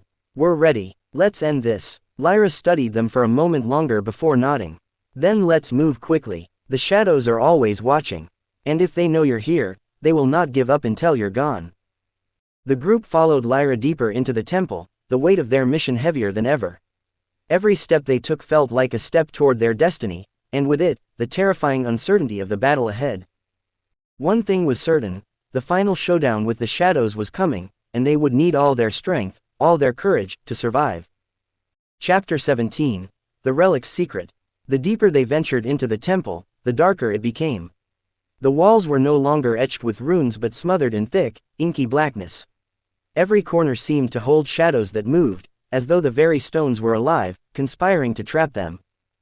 The oppressive atmosphere weighed down on Jacob and his friends, and each step felt like they were being pulled into the heart of the darkness itself. Jacob could feel the catalyst mark on his arm pulsing, reacting to the thickening energy in the air. It was like it was guiding him, pushing him toward something, the relic, he realized. They were getting closer. Lyra led the way, her movements steady and sure despite the eerie quiet that surrounded them. The soft light from her hand cast long, flickering shadows against the walls, creating an unsettling dance of light and dark. Jacob could feel the intensity of the shadows growing stronger, like an invisible weight pressing in on them from all sides. "Do you know where it is?" Jacob asked, his voice low and cautious. Lyra's silver eyes flicked to him for a brief moment. "Yes, I've been here before, many times. But the shadows have twisted this place since then. We have to be careful." Ella, walking just behind Jacob, tightened her grip on the staff in her hand. "Twisted it how?" "The shadows feed on the fear, the darkness in people's hearts," Lyra explained, her tone grim. "This temple was once a place of balance, a place where light and dark coexisted. But the shadows have consumed it, corrupted it. The relic, the source of this temple's power, is the last thing standing between us and their complete domination." Jacob's pulse quickened. He could almost feel the relic's power calling to him, just out of reach. The tension in the air thickened with every step they took. Finally, they reached a massive set of double doors. The stone was cracked and worn, but the energy around it was unmistakable. This was it. Behind these doors lay the relic, and the final battle that would determine everything. Joran stepped forward, his expression serious. "This is it." Lyra didn't hesitate. She stepped to the door and placed her hand on the cold stone, whispering something in a language Jacob didn't understand. For a moment, nothing happened. But then, the air seemed to shimmer, and the doors slowly groaned open. Beyond them was a massive chamber, the air thick with the scent of ancient dust and forgotten power. At the center of the room stood a pedestal, atop which rested a glowing orb, pulsing with a light so bright it cut through the shadows like a beacon. Jacob's heart raced. The relic. But before he could step forward, a familiar, malevolent presence filled the room, causing the hair on the back of his neck to stand on end. The shadows were not finished. A deep, guttural voice echoed through the chamber, reverberating off the walls. "You've come too far." The shadows in the room twisted, forming into a massive, monstrous shape. It was the same figure they had encountered earlier, but now it was even more terrifying. Its body seemed to be made entirely of swirling darkness, its eyes burning with an unnatural fire. "You think you can destroy us?" the figure hissed. "We are eternal. You will never defeat us." Jacob felt a surge of fear rise within him. This was it, the final showdown. They had to destroy the relic and banish the shadows once and for all, but the path to it was blocked by this abomination. Lyra stepped forward, her eyes burning with determination. "We will stop you, now." Without warning, the figure lunged toward them, its form dissolving into a cloud of darkness that surrounded them in an instant. The room erupted into chaos as tendrils of shadow lashed out, aiming to ensnare them. "Stay close," Lyra shouted, raising her hand. A shield of light flared around them, blocking the first wave of shadow strikes. Jacob's pulse was pounding in his ears. He reached for the power within him, the energy of the catalyst mark, and for the first time, he felt it respond to him fully, not just as a flicker of power, but as a wave, a torrent. He could feel the energy coursing through his veins, growing stronger with each passing second. The dark figure let out an inhuman screech, its form reforming from the shadows. "You cannot harness the light, boy. You are nothing but a puppet." Jacob's eyes narrowed. The figure was right. He wasn't just fighting for survival anymore, he was fighting for everything. For his friends, for the world that would fall to the shadows if they failed. He couldn't hold back anymore. "Ella, Owen, now," Jacob shouted, his voice breaking through the chaos. Ella, holding her staff tightly, stepped forward and slammed it into the ground, sending a pulse of energy that pushed back the shadows temporarily. Owen, his fists glowing with his own latent power, charged toward the figure. "We can't let it get to the relic," Owen yelled, delivering a blow to one of the figure's tendrils. The shadow screamed in fury, its form convulsing. But it was too strong. The shadows were fighting back with everything they had. Jacob knew he couldn't hold on much longer. Then he felt it, the pull of the relic. It was like a beacon in the storm. He reached for it with every ounce of his strength, summoning the energy of the catalyst mark once more. The power surged within him, and for a moment, he felt invincible. "Hold on," Lyra shouted, her voice barely heard over the noise of the battle. She was standing at the edge of the chamber, her eyes locked on Jacob. "You have to take it, Jacob. Only you can." Jacob nodded, steeling himself. With a burst of determination, he ran toward the pedestal, his body moving faster than he thought possible. As he reached the orb, the energy from the relic surged into him, amplifying the power of the catalyst mark. His hands glowed with brilliant light, and a beam of energy shot out from the orb, striking the figure of darkness. The dark figure let out a roar of pain, its form collapsing as the light enveloped it. The shadows shrieked, their presence dissipating into the ether, as if the light was burning them away. But even as the figure fell, the room shook violently, as though the temple itself was fighting against the power Jacob had unleashed. The shadows around the room began to reform, faster and stronger than before. "We have to finish this," Lyra said, her voice resolute. She joined Jacob at the pedestal, her own light joining with his. Together, the two of them raised their hands, channeling the full force of the relic's power. The beam of light grew brighter, stronger, until it consumed the entire chamber. The shadows screamed one final time before they were vanquished, their presence wiped from existence. The temple fell silent. The oppressive weight of the darkness lifted, and Jacob's body went limp as the power drained from him. The catalyst mark on his arm faded, leaving only a faint glow. They had won, but as Jacob collapsed to the ground, his thoughts turned to the future. The battle was over, but the war was far from won. The shadows had been vanquished for now, but there were still more challenges ahead.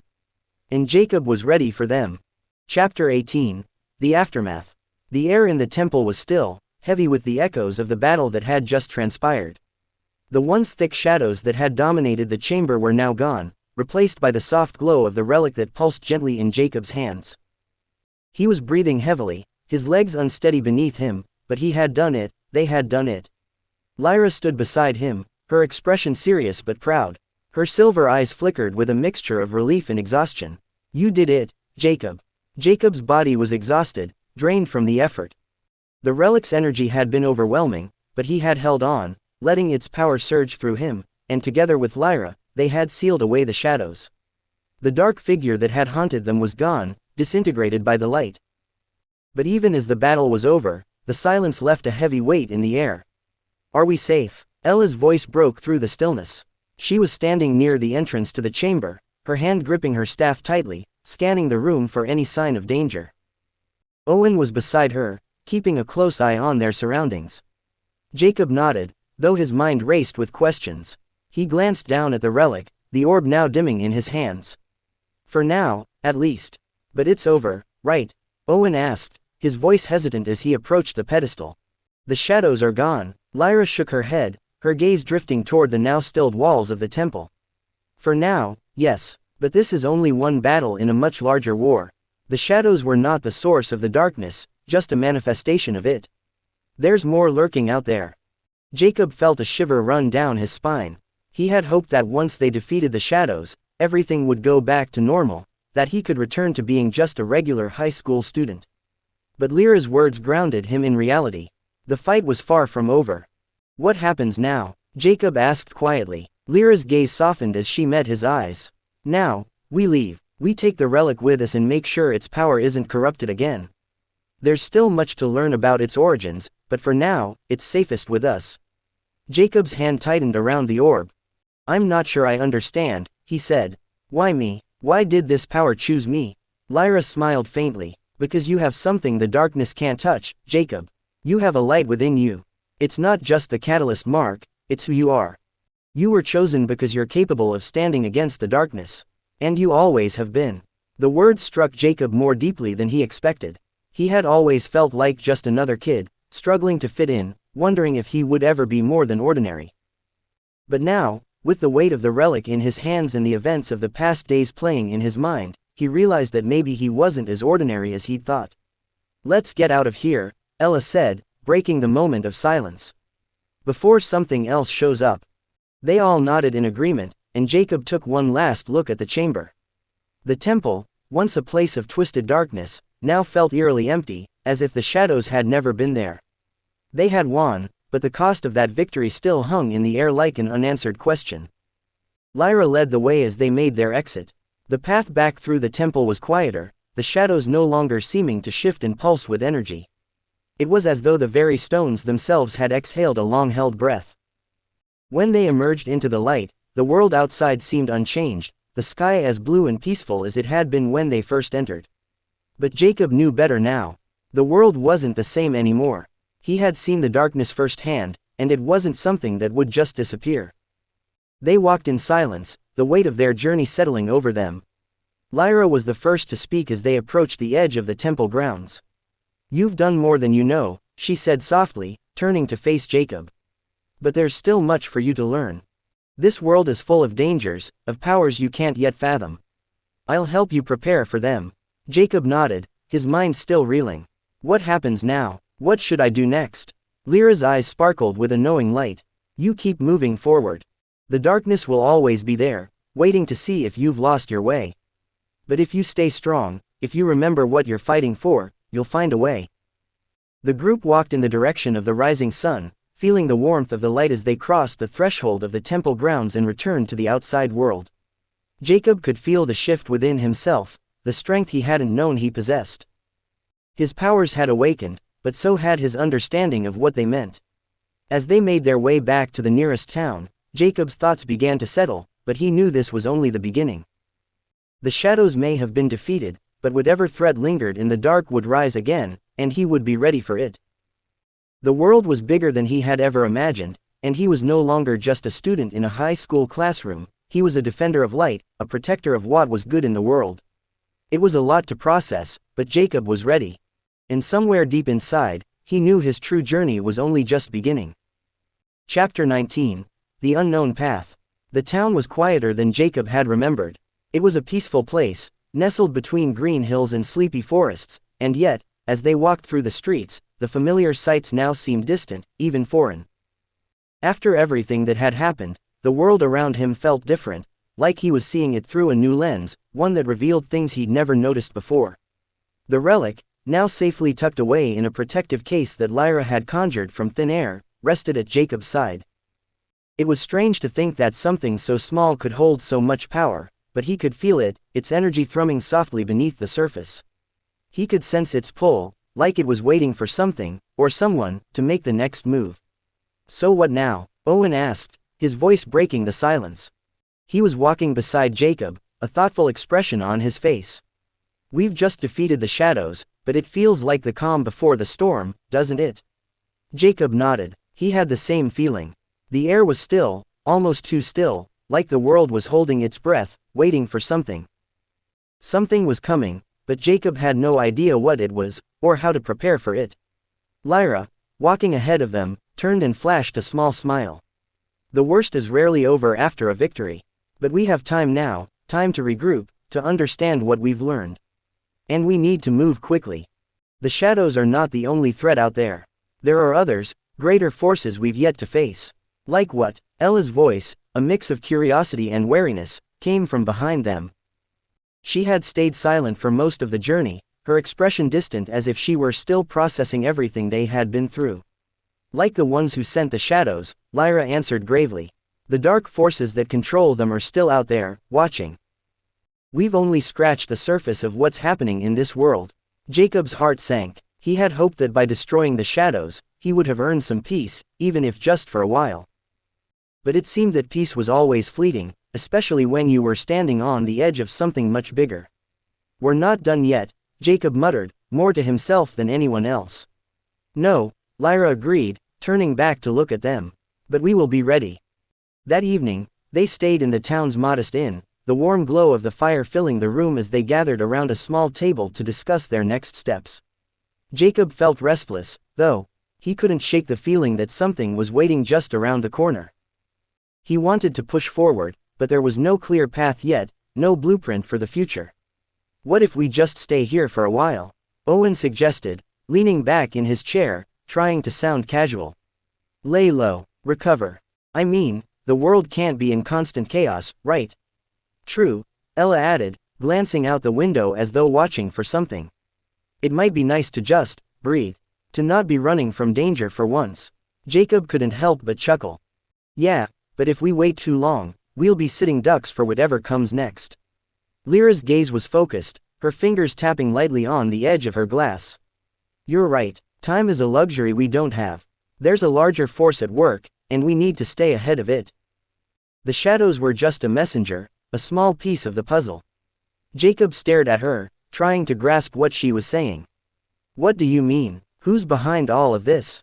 And why are they sending the shadows after us? Lyra sighed, looking down into her drink. I don't know, not yet. But I have a feeling the answers lie within the relic.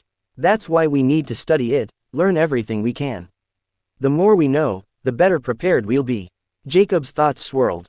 The relic, the catalyst mark, it all seemed so intertwined, like there was some larger design he couldn't see yet. But what was the purpose? Why had he been chosen to carry it? What was it really supposed to do? We're just kids, Jacob said quietly, more to himself than anyone else. I don't understand. Why are we the ones to face all of this? Lyra looked up at him, her eyes soft with understanding. Because you're capable. You have something the others don't, an untapped potential that the darkness fears. I've seen it in you, Jacob. You have the power to protect this world from the forces that want to tear it apart. And now, you must grow into that power.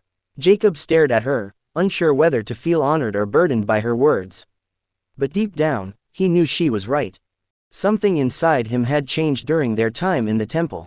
The power of the catalyst mark was alive within him, pulsing with energy, and he knew it wasn't going to fade away. He was going to have to learn to control it, to use it. Suddenly, the door to the inn swung open, the soft chime of the bell ringing through the room. A man entered, his hood drawn low, his face obscured by shadows. He moved with an unnerving sense of purpose, scanning the room before his eyes fell on Jacob and his group. Are you Jacob Torres? The man asked, his voice low but unmistakably authoritative. Jacob's heart skipped a beat. How did he know my name? Who's asking? Owen shot back, standing up from his chair, his body tense. The man smiled slightly, but it wasn't a friendly smile. Let's just say I have business with the one who holds the power of the catalyst. And I'd like to make an offer. The room fell silent, the air thick with uncertainty. Jacob's hand instinctively went to the relic at his side, his mind racing. Was this another threat, or was it something else? I'm listening, Jacob said, his voice steady despite the nervous tension in his chest. The man's smile grew. Good, let's talk. Chapter 20. A dangerous offer. The man who had entered the inn was nothing like anyone Jacob had ever met. His presence was commanding, a subtle but palpable aura of power surrounding him. He was tall, dressed in dark, weathered robes that blended seamlessly with the shadows. His face, hidden under the hood, revealed only the sharpness of his features, eyes glinting with a strange knowingness, lips curled into a slight, cryptic smile. The group sat in stunned silence, unsure of how to react. Lyra's hand hovered near the dagger at her side, though she didn't draw it. Owen was on edge, his posture stiff as if ready to spring into action at a moment's notice. Ella, usually calm and collected, had a wary look in her eyes. But it was Jacob who felt the most unsettled. Who is this guy, and how does he know so much about me? You're looking for something, Jacob, the man said, his voice smooth, almost hypnotic. I can help you find it. The answers to the questions you've been asking, about your powers, about the relic. You don't have to do this alone.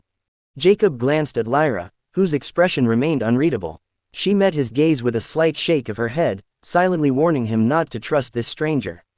But something in Jacob's gut told him that this wasn't just some ordinary encounter. There was more to this man than he was letting on. I don't need help from someone who hides in the shadows, Jacob replied, trying to keep his voice steady. And I don't trust people who make offers without explaining what they want in return. The man's smile deepened. Very wise. But the question isn't what I want from you, Jacob. It's what you want from me. Ella shifted uncomfortably in her seat, her eyes narrowing. What are you offering, exactly? You think we're going to just walk into some trap you've set? I offer knowledge, the man said, stepping closer to the table, his movements fluid and confident. I can tell you where the relic came from. I can tell you what the catalyst truly is. I can give you the means to unlock your full potential. Jacob's pulse quickened. Unlock my full potential. The idea was both thrilling and terrifying. He had only begun to tap into the power coursing through him, but to truly understand it, to control it, could it really be possible? What's the catch? Owen asked, his voice sharp with suspicion. There's always a catch with people like you. The man chuckled softly. The catch, young man, is simple. You must be willing to take risks. The path I offer is not easy. It will challenge everything you think you know. But it will also give you the power to protect the world from the darkness that is coming. Jacob's mind raced. He thought back to the temple, to the fight against the shadows, to the eerie sense of foreboding that still lingered. The darkness is coming. What exactly is it that you want from us? Lyra asked, her voice steady but her eyes sharp. She wasn't buying it, and Jacob could feel the tension rising between them and the stranger. The man took a deep breath, as if savoring the moment. What I want, he said, is for you to trust me. And I want you to make a choice. Continue down the path you're on, fighting blindly, with no real understanding of your powers, or accept my offer, and I'll teach you everything. But be warned, this is not something that can be undone. Once you accept, there is no turning back. Jacob's heart raced. The weight of the decision pressed down on him. What if this is the key to understanding everything? What if this is how I can stop the darkness for good? But Lyra was shaking her head, her hand now firmly gripping the hilt of her dagger. We don't trust you, she said, her voice hard. There's no way to know what you really want. This could be a trap, and we're not walking into it. The man didn't seem fazed by her words. In fact, he looked amused. You think this is a trap, Lyra? You think I would go to all this trouble just to deceive a group of children? No, the offer is real. It's a chance for you all to grow, to become more than you ever imagined. Jacob met Lyra's gaze, feeling torn. She was right to be cautious, there was too much at stake. But his gut was telling him that this man knew something. Something important. Who are you? Jacob finally asked, the question hanging heavy in the air. The man paused, then pulled back his hood just enough to reveal his face. His eyes were a piercing silver, glowing faintly in the dim light of the inn. His features were sharp, almost otherworldly. There was a coldness to him, a detached quality, but also a depth that hinted at centuries of knowledge. My name is Al-Iran, he said, his voice low and deliberate. And I'm here because you, Jacob Torres, are at the center of something much larger than you realize. Your path is entwined with the fate of this world. I'm offering you the tools to walk it, but the choice is yours. Will you walk alone, or will you accept my guidance? The room fell silent again. Jacob could feel the weight of the decision pressing down on him. He had always been an ordinary kid, trying to find his way. But now, everything was different. He wasn't just fighting for his life anymore, he was fighting for the fate of the world. I need time to think, Jacob said, standing up abruptly. The weight of Al-Iran's offer was suffocating, and he needed space to process it all. Lyra looked at him, her expression softening just slightly. Jacob, I need to think, he repeated, his voice quieter this time. Give me a day. I'll make a decision then. Al-Iran's eyes sparkled with something like approval. Take all the time you need, Jacob. But know that time is something you don't have much of. The darkness is growing stronger. And soon, you'll have to choose. With that, he turned and left the inn, his presence still lingering long after he was gone. The room felt emptier, quieter, as if the air had shifted with his departure. Jacob sat back down at the table, his head spinning. What should I do? The man's offer was tempting. The chance to understand his powers, to unlock his true potential, it was everything he'd ever wanted. But at what cost? Lyra, Owen, and Ella watched him silently, waiting for him to make up his mind. Jacob knew one thing for sure. The road ahead was going to be harder than he ever imagined. And no matter what he chose, the world would never be the same again. Chapter 21, The Decision. Jacob sat alone in his room long after the others had gone to bed. The small, flickering candlelight was the only source of illumination in the dark, quiet space. His mind raced, torn between the allure of Al-Iran's offer and the warnings Lyra had given. His hand absently traced the smooth surface of the relic, the subtle hum of its power almost reassuring. What if this is my only chance? What if I could stop the darkness for good? He had never felt so uncertain in his life. The weight of responsibility had always been heavy, but now, it felt as if the fate of the world rested on his shoulders. In the offer from Al-Iran, it was unlike anything Jacob had ever encountered. There was power there, Power he had only begun to tap into, but at what price? The door creaked open, pulling Jacob out of his thoughts. Lyra stepped inside, her eyes soft, though there was still a caution in them. "I thought you might still be awake," she said quietly, sitting down at the edge of the bed. "You've been quiet all night." Jacob sighed, running a hand through his hair. "I'm just thinking. About Al'Aran." Jacob nodded. "He knows too much about me. About the relic, about my powers. It feels wrong. But at the same time, what if this is the only way to figure out what's going on? What if it's the key to understanding everything?" Lyra's gaze softened, her usual cool demeanor giving way to something more sympathetic. "I get it, Jacob. You want answers. We all do. But you need to be careful. People like Al'Aran, they're not offering help for free. There's always a price, and sometimes, that price is too high." Jacob looked at her, his frustration bubbling to the surface. "But what if this is the only way to stop the darkness? What if I'm the only one who can do it, and I'm just too scared to take the next step?" Lyra was silent for a moment, then she spoke softly. "Fear isn't a bad thing, Jacob. It means you're considering the consequences. It means you're thinking things through. But you have to remember, sometimes, the best choice isn't the one that promises the most power. It's the one that keeps your heart in the right place." Jacob turned to face her fully. "You don't think I should take his offer?" Lyra paused, looking down at her hands. "I think you need to decide what kind of person you want to be. If you take his offer, you'll get power. But you might also lose yourself along the way. Sometimes, the things we seek the most can change us in ways we can't control." Jacob took a deep breath. He had heard what she said, but the idea of unlocking his full potential, of truly understanding what was happening to him, it was hard to ignore. "But I don't want to lose myself. I can't." "You're right," Jacob said, his voice soft. "I don't want to lose who I am." Lyra smiled, a small but genuine expression. "Good. You don't have to make this decision alone. We're all in this together. No matter what you choose, we'll stand by you." Jacob felt a weight lift from his chest. Lyra had always been there for him, ever since the first time they had met. And it wasn't just her, Owen, Ella, they were all part of this journey, and they had his back. He wasn't alone. The decision wasn't going to be easy. But for the first time in a long time, Jacob felt like he wasn't just stumbling in the dark. He had people who cared about him. He had something worth fighting for. The next morning, Jacob gathered everyone in the common room of the inn. Owen, Ella, and Lyra sat around the table, their eyes fixed on him. The moment had arrived. He had spent the entire night thinking about his options, weighing the consequences.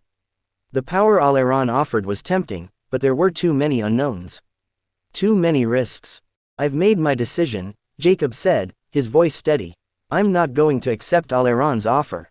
Not yet, anyway." Lyra gave him an approving nod, while Ella and Owen exchanged glances. Owen was the first to speak. "You sure? I mean, if this is the chance to really understand your powers, to figure out what's going on, it might be worth it." "I don't trust him," Jacob said firmly. "And I don't think this is the right way. We've been fighting for so long without knowing all the answers, and maybe that's the point. Sometimes, the journey is more important than the destination. I don't want to rush into something just because it's easier. I'd rather find my own path." Ella smiled, a rare, soft smile that made Jacob feel like he had made the right choice. "You're right, we've been through a lot together, and we'll get through whatever comes next. But we'll do it on our terms." Owen leaned back in his chair, crossing his arms. "I don't know about you guys, but I'm ready for the next challenge. No more playing it safe." Jacob chuckled, feeling the tension in his chest ease. "Good, because I have a feeling this isn't over yet. But whatever comes, we'll face it together." Later that day, they left the inn, deciding to travel to a nearby town to regroup. Jacob knew that their decision to refuse Al'Aran's offer would have consequences, but he felt a sense of peace knowing that they were doing it on their own terms. As they walked through the town square, the world around them seemed alive with possibility. The sun hung low in the sky, casting a warm golden light across the bustling streets. For the first time in a long while, Jacob felt like he was exactly where he was supposed to be. But as they left the town behind and ventured into the wilderness, Jacob couldn't shake the feeling that something was watching them, waiting for the right moment to strike. The darkness hadn't gone away, it was still out there, waiting for them to make their next move. And Jacob knew that the path ahead wouldn't be easy, no matter how much they prepared. But with his friends by his side, he felt ready for whatever came next. The journey was far from over, but he was no longer afraid to face it. Chapter 22. The path unfolds. The road stretched out before them, an endless ribbon of dirt and stone cutting through the vast wilderness. Jacob, Lyra, Owen, and Ella walked in a loose formation, each one lost in their own thoughts. The choice they had made to reject Alairon's offer had already begun to feel like a distant memory, replaced by the reality of their journey ahead. They hadn't spoken much since they left the town. There was an unspoken understanding among them, a silent agreement that the world was not going to make this easy. Whatever challenges lay ahead, they would face them together. "Do you think we made the right choice?" Ella asked quietly, breaking the silence. Her voice carried a hint of uncertainty that Jacob hadn't expected. Lyra shot her a sidelong glance, her expression unreadable. "What other choice did we have?" she asked, a hint of sharpness in her tone. "We couldn't trust that man. Whatever power he offered, we don't know what strings are attached." Jacob nodded, though his thoughts were more conflicted than he cared to admit. There was something in Alairon's eyes, the way he spoke, the way he knew exactly what Jacob needed, that made him think the man wasn't lying about everything. But they hadn't come all this way to give in to the first offer of power that came their way. "I think it's the right choice," Jacob said, his voice stronger than he felt. "We'll figure this out on our own. We've come this far, and I trust all of you." Ella gave a small smile, but it didn't quite reach her eyes. "I'm not so sure the world agrees with that, Jacob. The darkness isn't waiting for us to catch up, and it doesn't care about our choices." Jacob's heart sank, but he tried not to let the fear show. He couldn't afford to doubt himself now, not when things were just beginning to get difficult. "I know, but I'm not going to let fear decide for me." The landscape around them shifted, the road gradually leading them into a dense forest. The trees grew thicker, their branches forming a canopy that filtered out the sun, casting everything in shadow. A cool breeze rustled the leaves, sending a chill down Jacob's spine. Something felt off. "We should be close to the next town," Owen remarked, looking around at the unfamiliar surroundings. "But I don't like this. It feels wrong." Lyra nodded, her hand resting on the hilt of her dagger. "I don't like it either." "Stay alert." Jacob's senses were on edge. There was an unsettling stillness in the air, as if the forest itself was holding its breath. He couldn't shake the feeling that they were being watched. His grip tightened around the relic, its hum almost comforting in the eerie silence. Without warning, a shape darted out from the shadows, too fast for Jacob to fully process. Lyra's dagger was in her hand in an instant, and Owen had his sword drawn, but the figure stopped short, raising its hands in a gesture of peace. "Wait, I mean you no harm." The figure called out, its voice hushed but urgent. "Please, you have to listen." Jacob's heart was pounding as he took in the figure. It was a woman, tall and slender, with long black hair that flowed like liquid night. Her clothes were simple, though they looked worn from travel. Her eyes, though wide with fear, seemed intelligent, and there was something in her gaze that made Jacob pause. "Who are you?" Lyra demanded, her posture still defensive but her dagger lowered. The woman's eyes flickered between the group, searching for something, and then she took a cautious step forward. "I'm Nalia. I've been following you. Please, you need to hear what I have to say. It's about the relic." At the mention of the relic, Jacob felt his stomach tighten. "How does she know about it? Why are you following us?" Owen asked, his voice wary but less tense. "And how do you know about the relic?" Nalia glanced around nervously, her voice dropping lower. "I'm not the enemy. I've been trying to stop the darkness, just like you. But I can't do it alone. The relic you're carrying, it's not just a weapon. It's part of something much bigger. Something dangerous." Jacob took a step forward, his curiosity piqued despite the danger. "What do you mean? What is it really?" Nalia hesitated for a moment before answering, her eyes darting around again as if ensuring they were alone. "The relic is one of three pieces of an ancient artifact, created long ago by an order of mages who sought to control the forces of the world. The catalyst, the relic you've found, is the key to unlocking its full potential." Jacob felt his breath catch in his throat.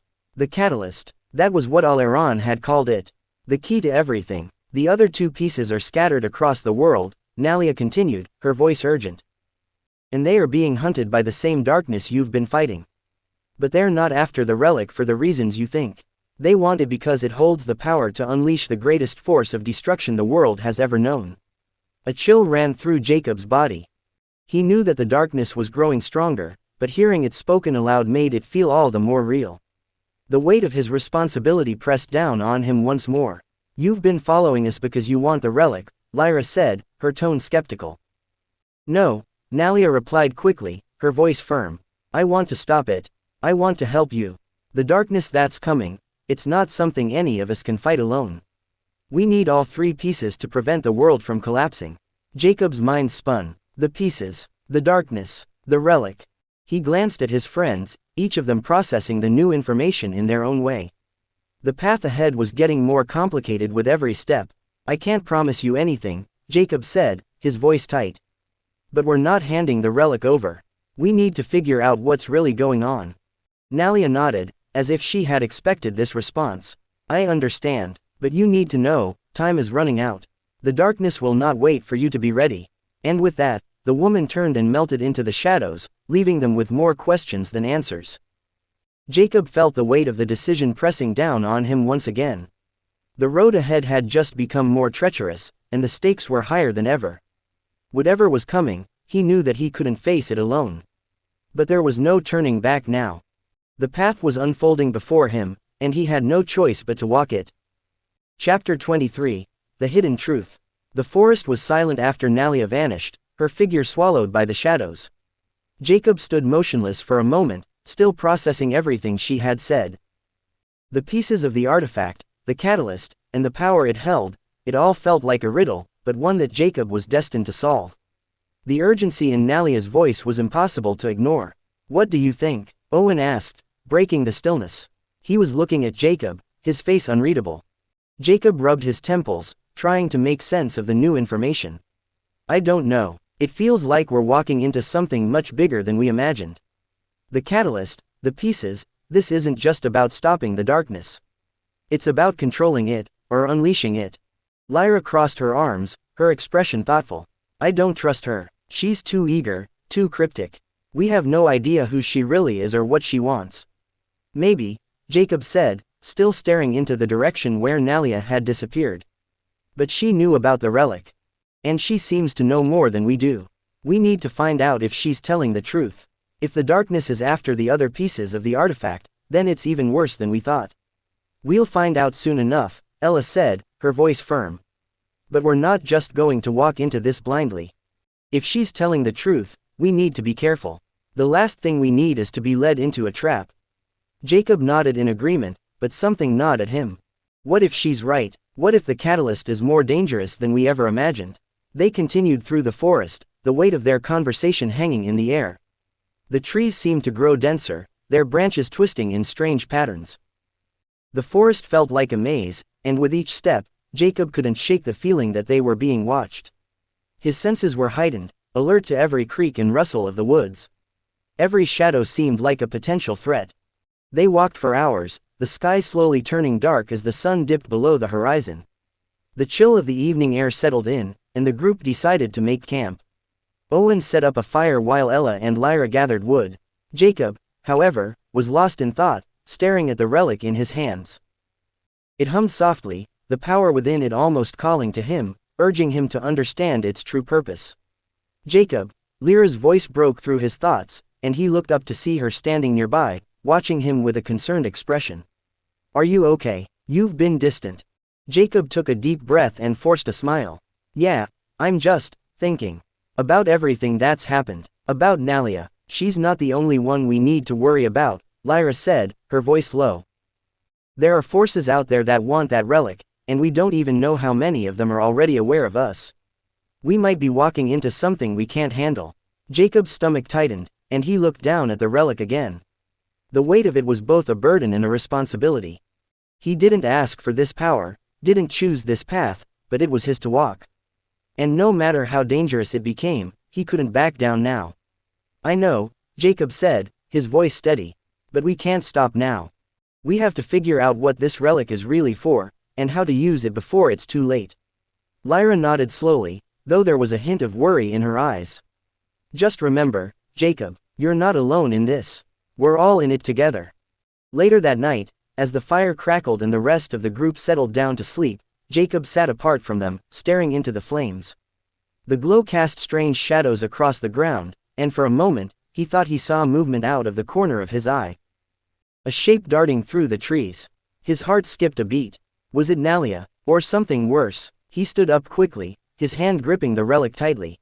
The power within it hummed louder, as if reacting to something. He scanned the darkness, but saw nothing. Jacob. Lyra's voice came from behind him. What's wrong? He turned to face her, trying to calm his racing heart. I thought I saw something. In the woods. Lyra stepped closer, her eyes sharp. We should have set a watch. Jacob looked back toward the trees, his senses still on high alert. I don't know if it's Nalia, or something else. But we can't afford to take chances. The night passed uneasily, with each of them on edge. The shadows seemed to stretch longer, the air colder, and the sound of the wind through the trees was almost too quiet. Jacob didn't sleep much, instead watching the darkness warily, waiting for whatever was coming next. By morning, they packed up and continued on their journey, the forest slowly giving way to more open terrain. As the path curved ahead, they saw a figure in the distance. A tall man with a hooded cloak, standing motionless in the center of the path. The figure seemed to sense their presence before they could speak. Jacob Torres, the man said in a deep, commanding voice. You have the relic. I've been waiting for you. The group stopped dead in their tracks, and Jacob's heart dropped. He could feel the energy emanating from the figure, and it was unlike anything he had ever encountered. This wasn't someone they could ignore. Who are you? Jacob demanded, his voice shaky despite his best effort to sound confident. The figure lowered his hood, revealing a face that seemed both familiar and foreign. His eyes were dark, almost black, and his features were sharp and cold. He looked at Jacob with a knowing gaze, as if he had seen him before, perhaps even long ago. I am the one who seeks the other pieces of the artifact, the man said, his voice tinged with menace. And I will not stop until I have them all. Jacob's blood ran cold as the man took a step forward. You will give me the relic, he said, his tone brokering no argument. Or you will face the consequences. The group braced themselves, the tension thick in the air. The relic in Jacob's hand pulsed in response, as if reacting to the figure's presence. There was no turning back now. This wasn't just a choice between two paths anymore. This was a battle, one that Jacob could no longer avoid. To be continued. The end of the book. Thank you for listening and have a good day. If you want to see more in the future, leave a like, subscribe, and turn on the notification bell.